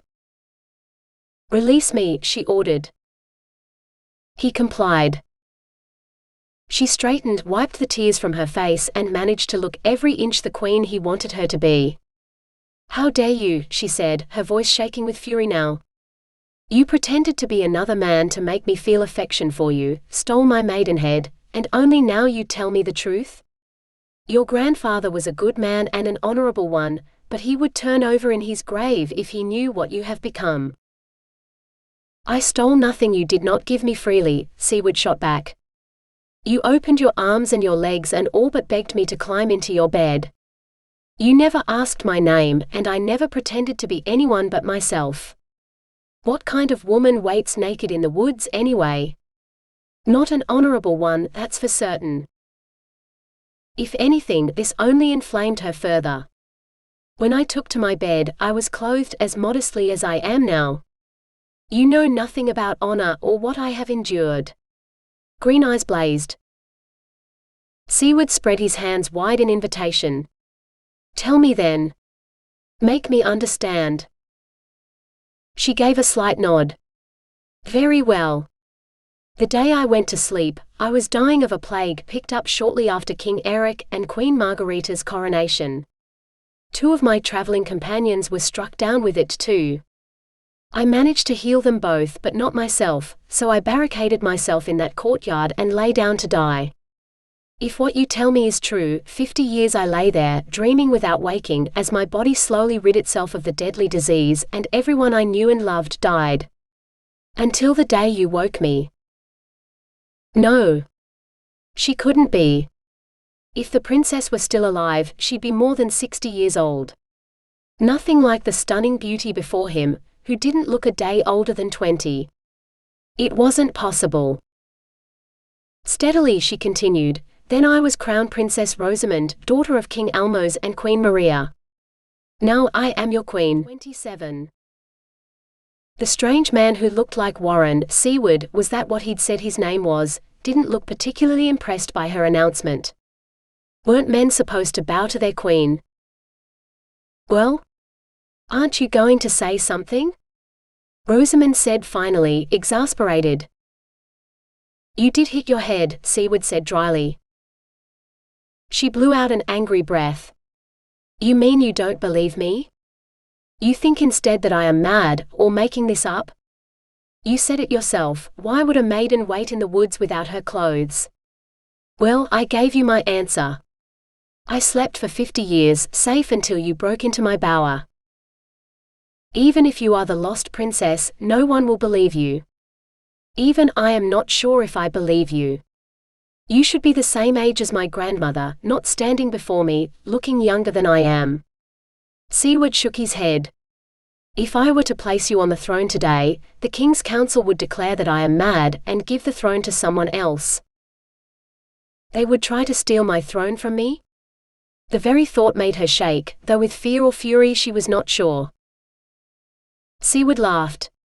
No, for none of them would believe it's yours in the first place. They would steal it from me. She bristled. So you steal not only my maidenhead but my throne as well? Enough with this stealing nonsense, he snapped. No matter who you thought I was, you ordered me to make love to you, and I did. Several times. The king has been dead for weeks now, with no clear heir anywhere in the kingdom. I have searched but still found no one who could take his place. When Rosamond opened her mouth to protest, he held up his hand to stop her. Let me finish. Until a few minutes ago, I believed no one in the kingdom had a claim to the throne. That is why the King's Council decided this morning to crown me as king on St. John's Eve. But you believe me now? She ventured, feeling hope blossom in her chest. Siward's expression withered that idea. Heaven knows I would like to, for I don't want the throne. For years, since long before the king named me regent, we've been talking around in circles in council meetings, arguing who should and shouldn't be the next king, but never making a decision until today. It might take years before they would be willing to accept you as the lost princess, but even then they would still argue over what to do, for in the end, they would force you to marry the man they chose. Because without an heir, we would be back in the same mess where we started. Stuck behind the wall, unable to bring in anything from outside the kingdom, with cellars full of 50 years' worth of berry wine that we cannot trade for what we need. Why? Because men are stubborn, and they have never been ruled by a woman before.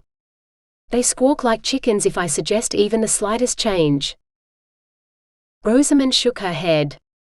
No, why this embargo on trade? Did father insist upon it, or our neighbors? Queen Margarita spoke of war but only in jest. I can't imagine she or King Eric. But Margarita had given her the diseased cloth. Cloth that had nearly cost Warren and Monica their lives. Could she have done so on purpose, to wipe out her people? She weighed the possibility thoughtfully. No, Rosamond decided. The plague in her body had been a far more advanced stage of the disease than what she'd seen in Monica or Warren's blood. Yet she had been the last of all three of them to touch the cloth. She most certainly hadn't caught it from the cloth but from the dressmaker's girl, Melita. That laid the blame far from Margarita, who knew nothing of the girl's illness. In fact, that meant all of this was my fault, Rosamond whispered. Whatever ails the kingdom now is my fault. I thought by isolating myself in that convent, dying away from everyone else, I could save it, but I've only made matters worse. If I had done what my mother and father asked me to, I would have brought home a husband and settled down to have as many children as the kingdom needed to ensure the succession. Instead, I went herring about the palace, looking for a dress. I did not want a throne, but I wanted a dress like Queen Margarita's gown. Even when I realized what trouble I'd brought home, I thought my death would make things right. And now I am awake, I shall mess things up for you even more. Perhaps Warren was right and I am cursed. No. You could not have known this would happen. No one could have predicted the wall. Siward sounded soothing, but his words were unsettling. What wall? Rosamond asked. The wall of brambles that marks our borders, closing us off from the world, Siward explained. The berry bushes? I know they're old, but they are hardly menacing enough to be called a wall. Why, they have marked our borders for centuries before my time and may still for centuries more. Rosamond shook her head. The world might have changed much in 50 years, but you can't tell me berry bushes have suddenly turned from 6-foot shrubs into towering trees. Siward nodded, his expression serious. That is almost exactly what I am telling you. They have formed a hedge more than 30 feet high in places, easily 10 feet thick, ringing the kingdom round so that none may enter and none may leave. Except for birds and air. So cut it, Rosamond suggested. We are a nation of farmers, laborers, woodcutters. Surely there are enough axes in the kingdom to keep a few bushes from getting out of hand. They tried that. For years every man has tried his hand at chopping through the wall, but for every blow you strike, it grows back into the breach. If you try to climb it, it sends you back to the ground. I have had swords and axes plucked from my hands countless times, for at the start of every summer, it is my duty as Lord Protector to test the wall for weaknesses. I have never found one. He stared at her. That is what I was doing when I found you. Rosamond shook her head. It must be magic, but who could put so much magic into miles and miles of bushes? To make plants behave so unnaturally, a witch would have to be constantly manning the wall, pouring her power into it to keep it from being broken. How long has the wall stood in its current state? Siward's gaze fixed on her. Since the princess was lost. Rosamond didn't miss the accusation in his tone. You think this is my doing? That I would imprison my own kingdom, which I would have died to protect? You're the witch, or so you say. You tell me. Rosamond's hands clenched at her sides. Show me this wall. 28.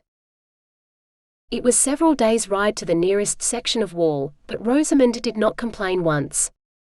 She still appeared pale, but she had regained so much of her strength since their first ride together that she seemed like a different woman to the frail creature Siward had carried to his home only weeks before. Knowing she was perhaps a princess did not change his opinion of her at all. If anything, it made him want her more. If he had to be king, though blood and birth had ill-prepared him for such a role, better that he ascend the throne with her at his side. Her father had often said how he'd raised his daughter to rule, or he would never have sent her as an ambassador at such a young age. If she'd been raised so differently to other girls, no wonder she held his interest so tenaciously. No other woman had ever invaded his thoughts quite so successfully. Even though she remained tucked firmly into her own bedroll on the opposite side of the fire, every night she stole into his dreams and reminded him of their first night together. If that was what it was like to bed a princess, he had no desire for any other woman. No, that was not entirely true. What would it be like to bed her when she was queen? Rosamond most certainly owned him body and mind, even if she didn't know it yet, but she did not completely possess his heart. Not yet. Though he could feel her fingers closing around it. What did it matter? They had shared one night together, when she'd mistaken him for another man. Now she knew the truth, he would never touch her again. On the morrow he brought her to where the wall blocked the road. She dismounted from her palfrey, she turned up her royal nose at the jennet Siward's groom had tried to give her to Siward's amusement, and strode right up to the hedge. Like so many men before her, at first all she did was reach out to touch it, to confirm that what her eyes were seeing was true. Then she demonstrated how different she was. Closing her eyes, Rosamond pushed her sleeves up and thrust both hands elbow-deep into the brambles. Siward stepped forward to stop her. Don't, you'll scratch yourself. Too late. A thin trickle of blood traveled down her arm before dripping to the ground. She didn't even seem to feel it. It's protecting us, she said slowly. Keeping us from harm. How is keeping a kingdom prisoner protecting us? Siward scoffed. They are plants, not politicians. They keep things out to protect us. Because I wished it. Rosamond blinked. They did this for me. No evil queen, no curse, just a princess the plants wanted to protect. Siward wasn't sure what to believe anymore. Rosamond didn't seem mad, and then she made such extraordinary statements that no one in their right mind would believe. Can you tell them to stop? Siward ventured. Rosamond's brow wrinkled. I could try, but why would I? These brambles have kept us far safer than any castle wall for decades. They also stop trade. New knowledge, new stories. We are a small kingdom, and there are things in foreign lands that I can only imagine, for I have not seen them because we are closed to trade. We need metals, goods, food from other climates, somewhere to sell 50 years' worth of berry wine. If Siward never tasted the stuff again, it would be too soon. He'd heard of something called beer, a drink like ale but with a finer flavor, which he'd always wanted to taste. I can ask them to give me a tunnel through which the road could run, as it did when I last saw this spot. Siward could scarcely believe it. Could you bring down the wall? Rosamond pulled her arms from the bush. Though blood still stained her skin, there didn't seem to be a scratch on her. I could, but I will not. A tunnel for the road will be sufficient. One that we can close again, if it is necessary. Even that would be a miracle. Do it then. She folded her arms across her chest. I will. When I am queen and not before. Siward's heart sank. This was an argument he sensed he would not win. Inwardly, he applauded the princess and her late father, the king. He had trained his replacement well. You would hold your own kingdom to ransom just for a crown? He asked heavily. Rosamond smiled sweetly. It is my kingdom and my crown. I've laid down my life for it once, and while I did not die, I still paid a heavy price. If your council does not want me, then they are fools who don't deserve me or my powers. I will not touch the wall until the kingdom is mine. You expect me and the rest of the council to believe not only that you are their lost princess, miraculously alive and not aged a day after all these years, but that you alone can shift an impenetrable wall that whole armies could not conquer? Siward wasn't even sure he believed it. She bit her lip. Yes.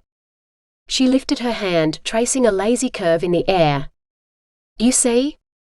Rosamond stared at the wall with a slight smile on her lips. Siward forced himself to turn around, both dreading and hoping for what he might see. Branches twisted and moved, shaping a hole that grew larger as he watched it. The hole ended on the road, arcing up in an arch more than high enough for a mounted man to ride inside. Nay, not inside, through, he realized, as a shaft of sunlight shot through the tunnel from the other side.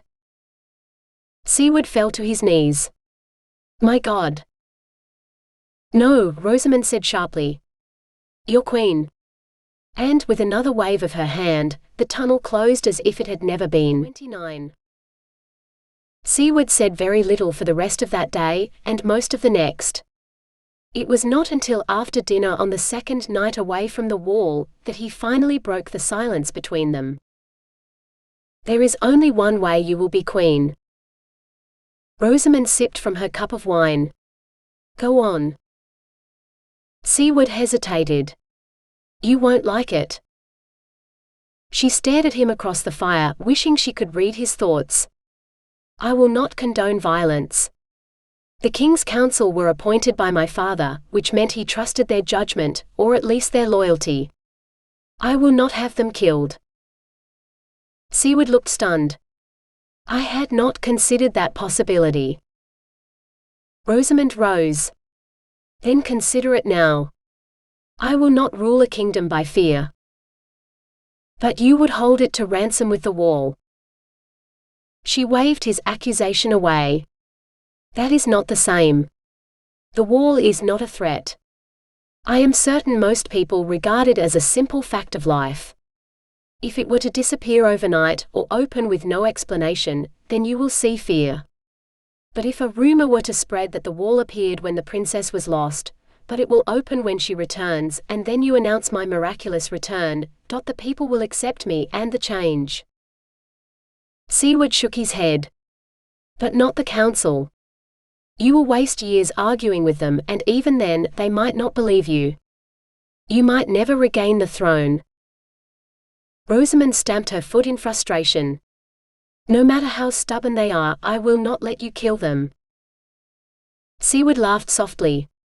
Stubborn as they are, the council are worth more to me alive. They at least had the good sense to make me king. She glared at him. So you're saying I should fight them for however long it takes, while you steal my throne? I do not think so. I cannot steal what is freely given, he said. And no matter what you do, I shall be king. You won't change their minds before my coronation, and afterwards, they will have their king. What will they want with a girl who claims to be a princess from a prior dynasty? They won't want to give you a crown or a throne. No, they'll fight to wed you and bed you. Them and their sons. For it is your blood they'll want, and the heirs they can beget on you. For if I fail or die without an heir, they will have plenty of children with the right blood to plant in my place.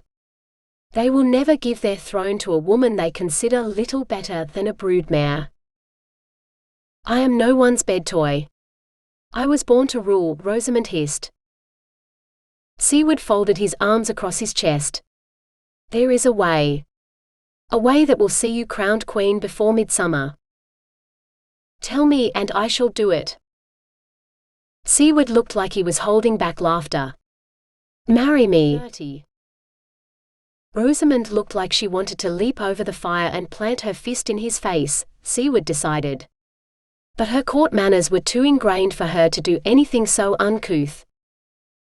So that I can be your bed toy instead, she demanded. In his dreams. If you wish, or I could be yours. Hastily he continued, at least consider it. Not a single man on the council would question your right to be queen if you are my wife. Save your strength for what is truly important instead of arguing with stubborn old men. If you care about your people and freeing the kingdom from the wall so we can rejoin the outside world again, help me. Stand at my side so we can both lead our people into the future. She looked thoughtful. Why? Because he'd never met a woman he desired more, for both her body and her mind. From the moment he first saw her, he'd wanted her in his throne room. Now he needed her. Because you alone can save my kingdom, which makes you the perfect queen. She slumped. So you propose a marriage of convenience then? If that was how she felt, then he would accept that she could never love him as she'd loved his grandfather. Siward wished he didn't feel so jealous of a dead man. That is usually what happens when people pair for politics. Of course the marriage must be real for appearance's sake. Rosamond frowned. What do you mean? The council will still expect us to produce an heir. They'd be happier with half a dozen, but one would be enough to start with. If anything, her frown deepened. He hastened to add, I promise that every time you share my bed, I will endeavor to ensure you enjoy it just as much as you did our first night together. Siward swallowed. Even if I have to fill the bed with flowers. To his surprise, Rosamond laughed. You would do that for me? Siward wasn't sure how to answer. Would she think him weak if he told the truth? Time to find out, he supposed, when no one but she would hear him. On that first night, when I first saw you, I thought I had died and heaven had given me a goddess for my own, like the heroes of old. I forgot everything of my life, my responsibilities, for my heart and my mind were full of nothing but you and how best to please you. Siward swallowed, then continued, You have not left my thoughts for a moment since. Every day and every night, I think only of you. I would give you my whole kingdom in exchange for one more night of bliss with you. She stared at him for a long time. He hoped she was considering his offer, instead of searching for the most diplomatic way to refuse him. Then, almost as if she was unaware of what her hands were doing, Rosamond unlaced her gown and let it slide to the ground. Her shift soon followed, so that she stood naked in the firelight. We have an accord, she said softly, her green eyes burning with desire. Siward had to force himself to look away. Good. On our wedding night, when we consummate our marriage, I shall claim my price. You drive a hard bargain, Lord Siward. But I accept. Hard. She had no idea. Finally he heard the rustle of cloth as she covered herself, and Siward breathed again. He wasn't sure how he'd manage to wait the weeks until they were wed, before he touched her again. But if she only allowed him one night, it would be worth the wait, he promised himself. In the meantime, at least he had his dreams. 31. On their return, Rosamond was caught up in such a whirlwind of activity she barely had time to think, let alone speak to Siward. She needed new gowns for her wedding and her coronation, plus more to wear to court afterwards, and at least a dozen new shifts and veils. Particularly as her newly rounded belly had started to show if her bodice was laced too tight. What made matters worse was the first two gowns the dressmaker produced were made of scratchy, suffocating wool. And what in blazes had possessed her to make them blue? I asked for pink or green silk, not blue wool, Rosamond snapped at the woman. I can't wear this in court, let alone at a coronation. The woman dropped a deep curtsy. I am sorry, mistress, but there is no silk to be had anywhere in the kingdom. Even if we did have some, we have no dye to make it the colors you desire. I have linen and wool, mistress, which I can make white and blue. Unless you can bring down the wall so that traders can come in, this is all I can do. All the more reason to get the formalities over with, so she could fulfill her promise, and poke a hole in the hedge. Unwilling to torment the poor dressmaker any further, Rosamond sent her to work on her new shifts instead. White linen, the woman assured her, would not be a problem. When her coronation day arrived, Agna laced her carefully into the same silk dress Rosamond had worn to Margarita's coronation, so many years ago. Mere months for Rosamond, of course, as she had slept through the intervening years, but so much had happened since that day. Rosamond prayed she could emulate Margarita's queenly demeanor today, through all the layers of clothing and ceremony. Once she made it through the day, she'd have the whole night to spend naked with Siward, Rosamond promised herself. True to his word, he had not touched her since she accepted his marriage proposal, and the longer she waited, the stronger her desire for him grew. Not that she would tell him so, of course. The man who usurped her throne could not be allowed to hold any power over her. Like Margarita, she wore her hair uncovered, crowned in the same roses, though they were tinted a pale pink to match her dress. This time it had taken barely a thought to make the flowers change color, and not a whisper of dizziness. While she dreamed away 50 years, Rosamond's power had grown immeasurably. Though the wall was miles away, all she had to do was touch another plant, and she could speak to them all, every tree and bush in the kingdom. The wall itself felt like an army of soldiers, standing in formation, awaiting her orders. Tomorrow, she promised them. Tomorrow she would be queen. Her palfrey stood ready outside, though Siward had left early to deal with important business in the palace, or so Agna had said, so Rosamond rode alone to the city square, the open space between the castle and the cathedral. Today it was far from empty.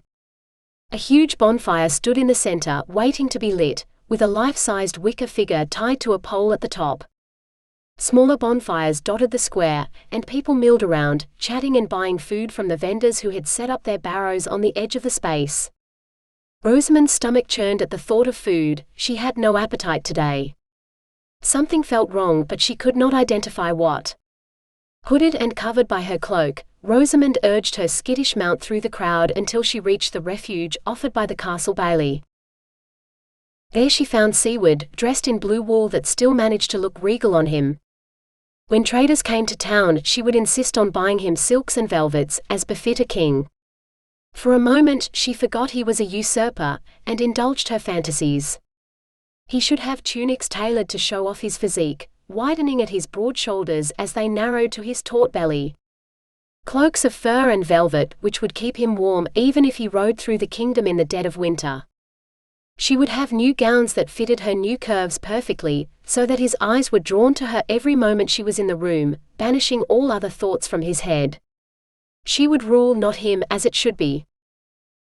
Rosamond dismounted and was assailed by a small feminine army, intent on brushing the travel dust from her clothes and making her look as perfect as a princess should on her wedding day.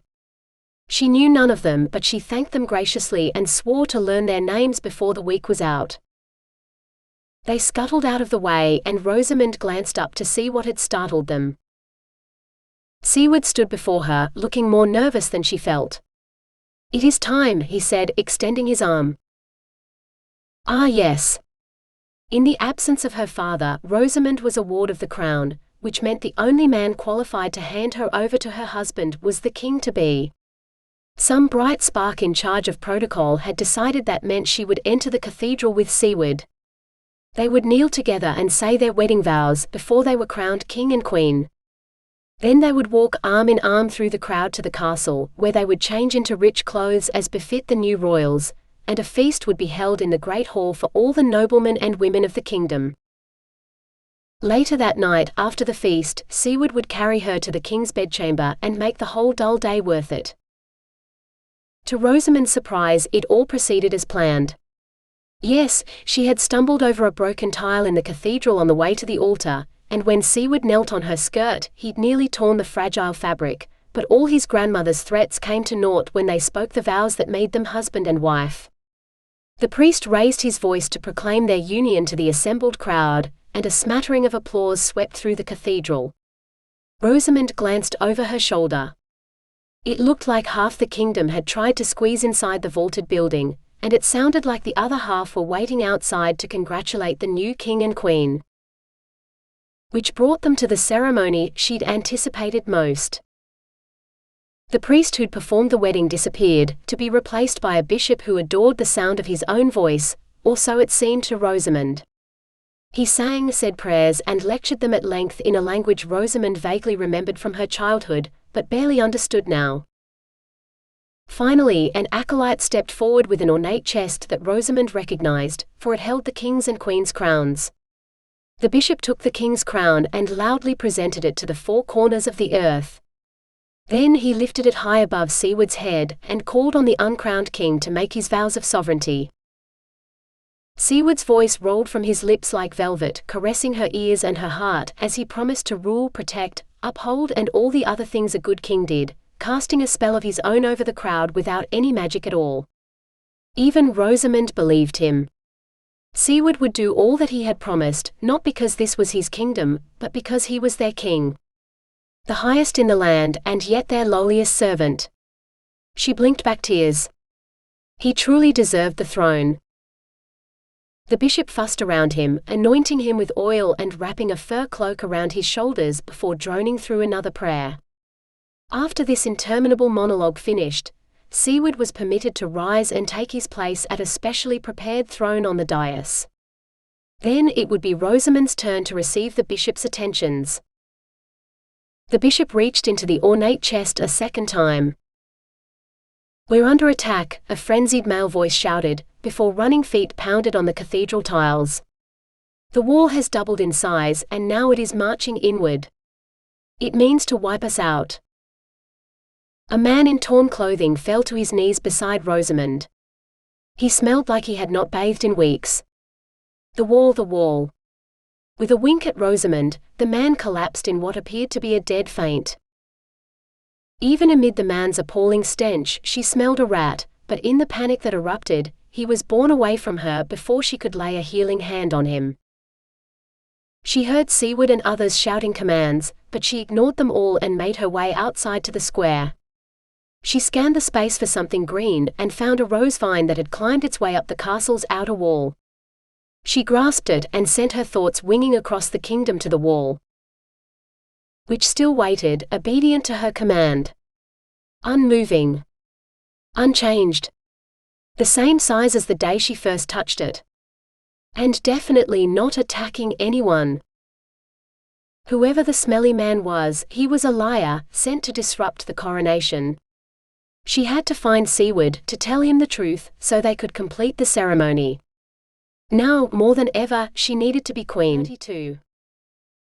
When people exploded into panic all over the cathedral, Siward prayed for calm.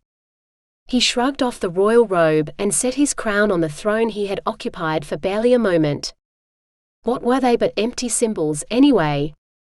More important was his promise to protect his people from all their enemies. Even that cursed plant.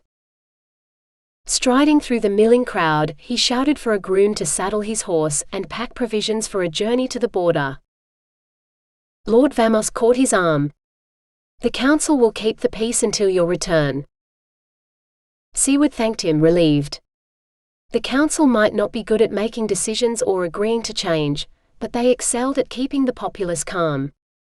Within moments, Lord Vamos had found the other council members and led them purposefully toward the castle, like a mother duck with her brood. His grandmother appeared from nowhere, clinging to him like a babe to its mother. "You will protect us, won't you? You'll turn the wall back?" Siward gently pried her off him. "Yes, grandmother. I will ride immediately and do whatever I must to keep the kingdom safe." He glimpsed Rosamond on the other side of the square, looking lost beside a vine-covered wall. While I am gone, take care of my wife. See her safely into the castle to await my return." Lady Schutz followed his gaze, and she nodded. "I will see to her." "Thank you." He thought for a moment. What happened to Fodor? I would like to hear more of what he saw of the wall. Lady Schutz hung her head. "The poor boy rode day and night to get here to warn us, and it nearly killed him. He is resting, but I'm told it will be some time before he wakes. Time you can ill afford if the wall is advancing." Siward nodded. She was right. Pausing only to ascertain that his saddlebags were full, Siward swung up into the saddle and set off at a gallop for the city gates. 33. Rosamond scanned the crowd, looking for Siward, but by the time she spotted him, he was already mounted and riding away. She screamed for him to come back, but he never heard her. He just kept on going. She slumped against the wall, defeated. Curling her fingers around the vine at her side, she whispered, "Bring him back to me safe and keep him from harm." Across the kingdom, a million leaves rustled in their promise to obey her command. There she is. The king's whore. Two men seized her arms, and when she struggled, a third grabbed her around the knees too, lifting her off the ground and out of reach of the obedient vine. Between them, they dragged her to the foot of the cathedral steps. "Is this the one, Lord Fodor?" the man on her left asked. He was the one who had called her a whore. "That's the one," the smelly man said. "She's a whore and a witch, as the whole town of Hartar can attest. They saw her communing with the wall. She danced naked before it, took her pleasure from its branches, before sacrificing the king's own hunting hawk to the devil and painting her wanton body with its blood. Then, still bathed in blood, she seduced the king by his own campfire and bespelled him, so he would take her as his queen. She is a witch, the evil witch who cursed us with the wall in the first place." Rosamond's mouth hung open in shock. Where had Fodor come up with these lies? It was almost as though he had followed her and Siward to the wall, and sprinkled the story with the products of his own sordid imagination. "She's been building an army in the Lord Protector's gardens too. Tiny berry bushes, grown so huge they could consume a man, they would." Drager piped up. "She's a witch all right. Enchanted our poor king, she has." Siward's grandmother appeared at the top of the steps. "My poor grandson will not hear of her being tried for her crimes, for she has bewitched him. But now that he is gone, we shall see justice served. You all accuse her of witchcraft, casting evil spells against the kingdom and the king himself. That is treason. Is there anyone who can speak in her defense?" The hateful old woman scanned the crowd. "What, she has no champion? Or is it that there is no one who knows her, for she has traveled from outside the kingdom by magical means, to conquer us from within, like the traitor she is?" Loud cheering greeted this statement. Not just from the men Rosamond could see who restrained her, but from the hundreds, perhaps thousands of people standing behind her. The old woman had incited a mob, and Rosamond knew there was no place for reason or sense in a mob. Fear's fingers closed around her heart. Only Siward could stop this. "Bring him back," she screamed in her head, praying that the plants heard her, though she touched none. "What say you to the charges, witch?" the crone demanded. "I am your queen, and you will put me down. When the king hears of this, he will show no mercy." The last part was pure bluff, and Rosamond suspected the crone knew it. The men on either side of her loosened their grip though, and the third let go of her legs entirely. This gave Rosamond the freedom to stand tall as she finished with, "If you cease telling your lies to my people, I shall see to it that you will not want for food or drink while you are in the dungeons. Perhaps I shall speak to the king, and you will not be executed."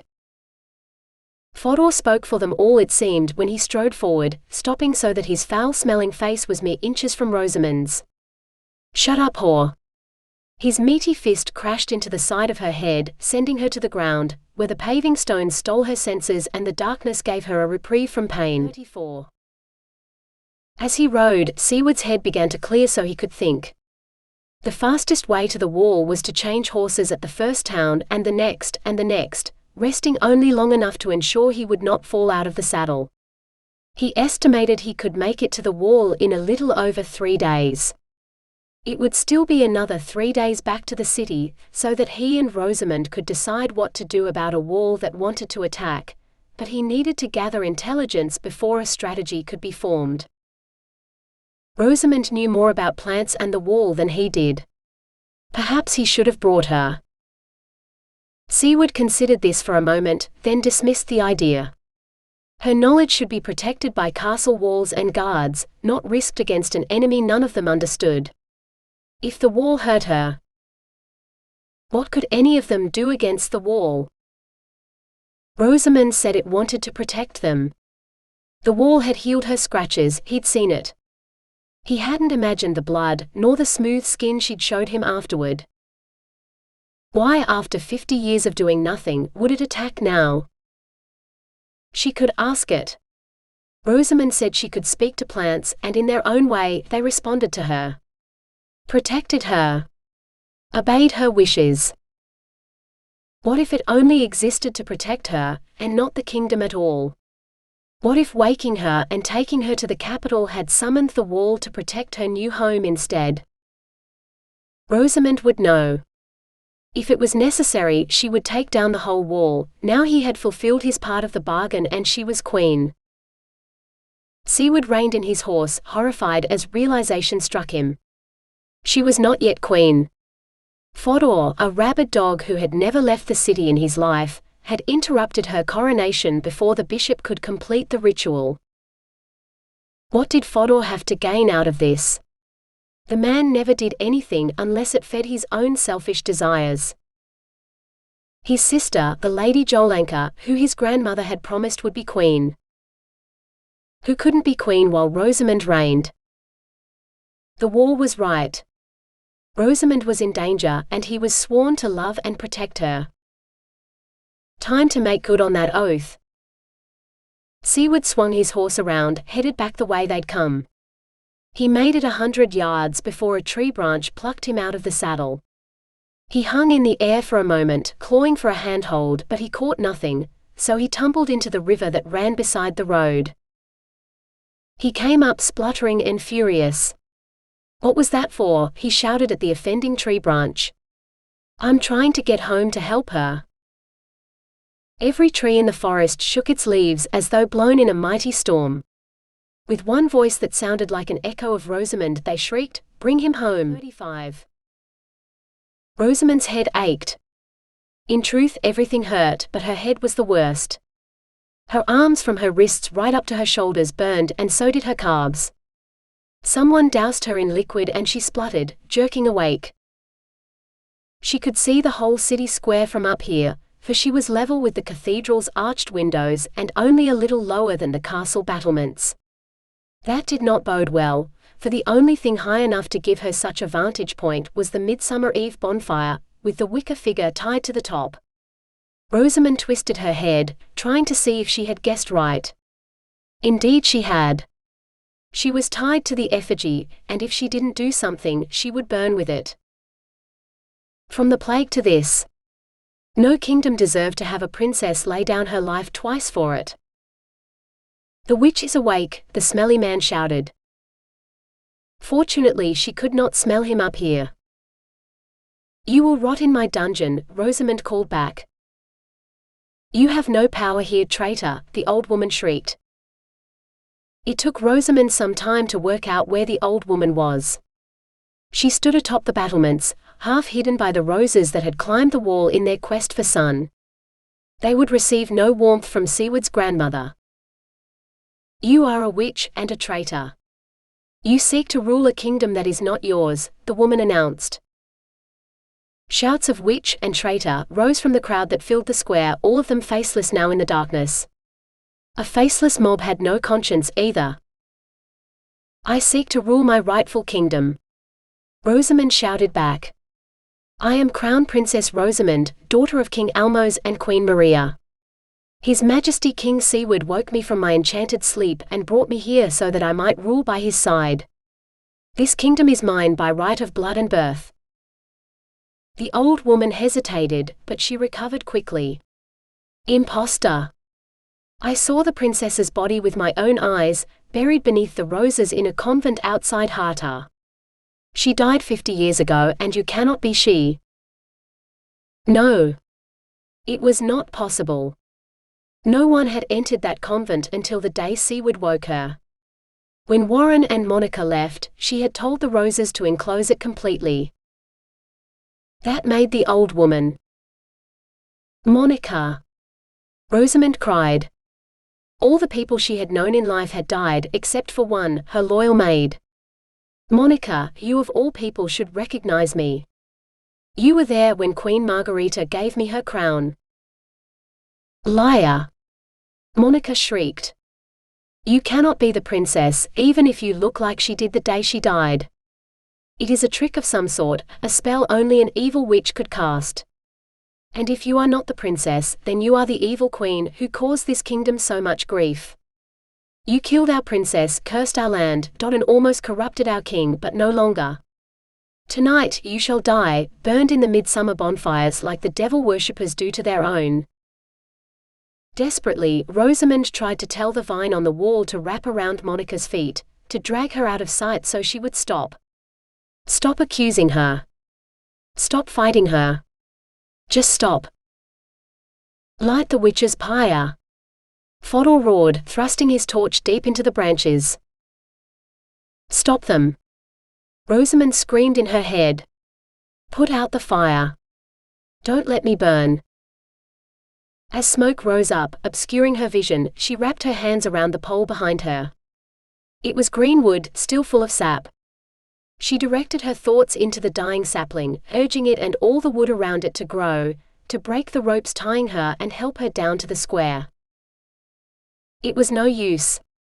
No tree could grow fast enough to save her, for all around the base of the pyre, a score of torches dipped to light the midsummer blaze. 36. Siward rode up to the castle gates, sore, weary and soaked from his dip in the river. In the square, the townspeople were lighting bonfires for St. John's Eve, as they did every year. He could even see the wicker man on one, a tradition that had its murky origins deep in the past. Something to do with fertility was all he could remember. Perhaps that's why it looked so much like a woman, her skirts billowing in the rising smoke. The bonfire caught, illuminating the figure, who was struggling to free herself from her bonds. Not wicker. A real live woman. Stop them, the leaves on the trees whispered. Don't let me burn. Rosamond. Siward slid from his horse and shoved his way through the crowd. The flames leaped high above his head, but they had not touched her yet. If he could climb the woodpile and reach her in time, he could save her. A man stumbled into him, grabbing him by the shoulders. Help me, the man begged, as something dark trickled from his lips.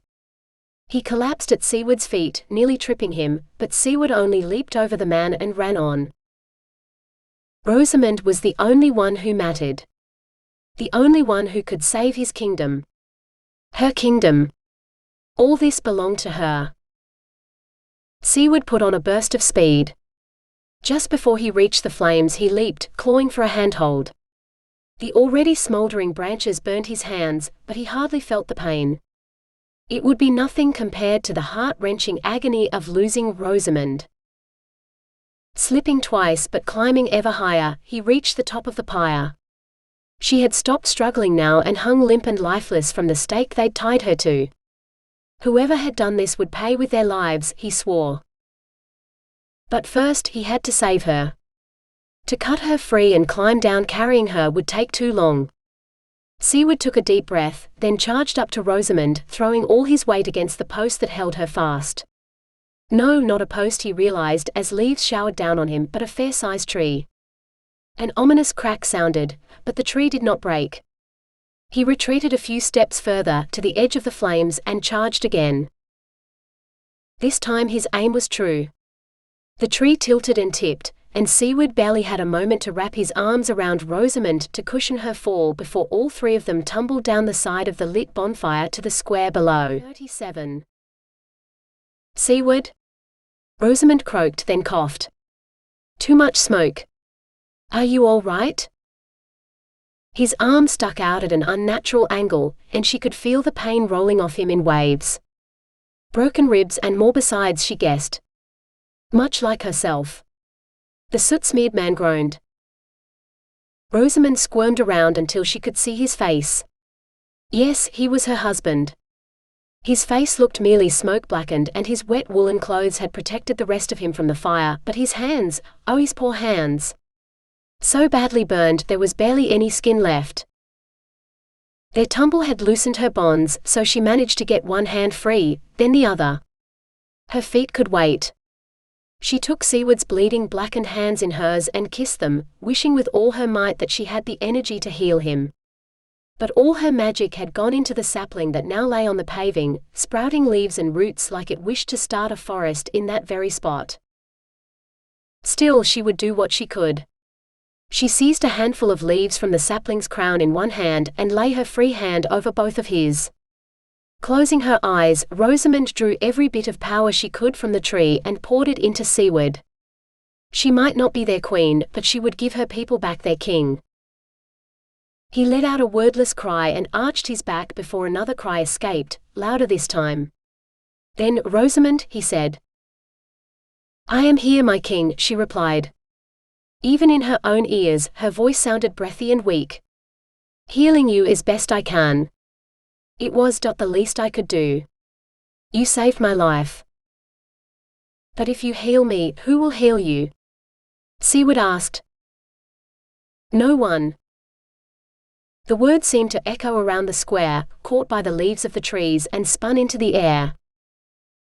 Siward seized her shoulders. Don't you dare go back to sleep on me. In 50 years I'll be dead. Tell me how to heal you, Rosamond. You promised to be my queen, and we have yet to share a wedding night. I won't let you break your word. Rosamond smiled. The rose garden. In the castle. Take me there. If anything can heal me, they will. He lifted her in his arms and followed her directions until they emerged in an unpaved courtyard. It looked nothing like the garden where she'd spent most of her youth, for 50 years of neglect had turned her regimented rose garden into a briar patch more overgrown than the convent where he'd first found her. Are you sure this is the place? He asked doubtfully. I am certain. I can smell my roses welcoming me home, she whispered. Lay me down among them. But the thorns? My roses will never hurt me. You have carried me far enough. I thank you for all you have done. It was a dismissal, but only a half-hearted one. For her heart longed for him to stay. I'm not leaving you. I've spent the night with you in a bed of roses before, and I intend to do it again. Rosamond smiled. As my king wishes. She coughed again and said, I will sleep and dream as I work together with the plants to heal myself. If I do not wake with the dawn. He sounded fierce. Then I give you fair warning. I shall kiss you until you do. Even if it takes hours. Bliss surely. You are a brave man, my king. To lie alone and unprotected with a witch where her power is greatest. Siward lay beside her on the briars cushioned by roses and took her in his arms. I am not alone. I am with you. 38. Midsummer's day dawned, and it was glorious. King Siward held his bride in his arms, and though Rosamond's eyes were closed, they fluttered as if she was about to wake. Then she did, and her green eyes outshone the sun. Are you healed? He asked softly. She laughed. Yes, and so are you. However, did you get all those bruises? Siward thought hard. I was attacked by a tree. Amusement sparkled in her eyes. You mean you weren't watching where you were going, and bumped into a tree? Not this time. It whipped out a branch, grabbed me from the saddle, and threw me into the river. Then it screamed about how it had to bring me back. To you. A tree screamed? You must have hit your head. Siward shook his head, which didn't hurt at all. No. And not one tree. The whole forest screamed with the same voice. Your voice. Every tree ordering the others to bring him home. Rosamond wet her lips. Truly. Truly. And now I am home, I realize my queen has no crown. Rosamond reached up for Queen Margarita's crown, which her captors had left on her head when they tied her to the stake, in mockery of her mother's gold crown, which she should have worn yesterday. Now she had neither, for the rose crown had disappeared. It was fitting. The people called me a witch. A traitor. Not a princess and not their queen. They don't want me. They want you. Are loyal to you. I am no one. Then we will change their minds. Slowly at first, but someday soon you will be more beloved as their queen than you ever were as their lost princess. I promise you. Siward rose from his bed among the roses and held out his hand. We have other promises to keep. First, we must go to the cathedral and finish what we started. But I promised you will be queen. The fervor in his eyes brooked no argument. Rosamond accepted his assistance to rise, and hand in hand, they walked out of the castle gates. They did not notice, but if either had turned their heads to look, they would have seen two dead traitors dangling from the battlements. No hand had yet touched them, for no one was willing to unwrap the choking rose vines from around Monica or Fodor's necks, or pry out the pine bough that had somehow impaled Fodor so that one end stuck out the bottom of his tunic, while the other jutted from the juncture of his neck and shoulder. The square was empty but for ashes from the fires and a brittle circlet of dried roses that disintegrated in a puff of wind. Siward led Rosamond through the doors of the cathedral and shouted for the bishop. Several minutes later, the bishop appeared, looking like he had dressed in a tearing hurry. He eyed the ragged, blackened pair before him. What do you want? For you to finish the coronation. My queen needs a crown. When the bishop heard his king's voice, he fell to his knees. Forgive me, sire, I did not recognize you. Are you certain that you don't wish to wash before? I said crown her now. Why, sire? In a gown of scorched silk, Crown Princess Rosamond knelt before the bishop. Like King Siward before her, she vowed to rule her kingdom fairly, protect its people and property, and uphold its laws for as long as she lived. She wept as she said the words, for they meant the end of all that had come before. The death of her parents, a goodbye to her childish dreams of freedom, and any desire to throw away duty, even for a day. But it was also a wondrous beginning, with Siward at her side. Siward placed the royal cape around her shoulders, and the bishop set a crown on her head.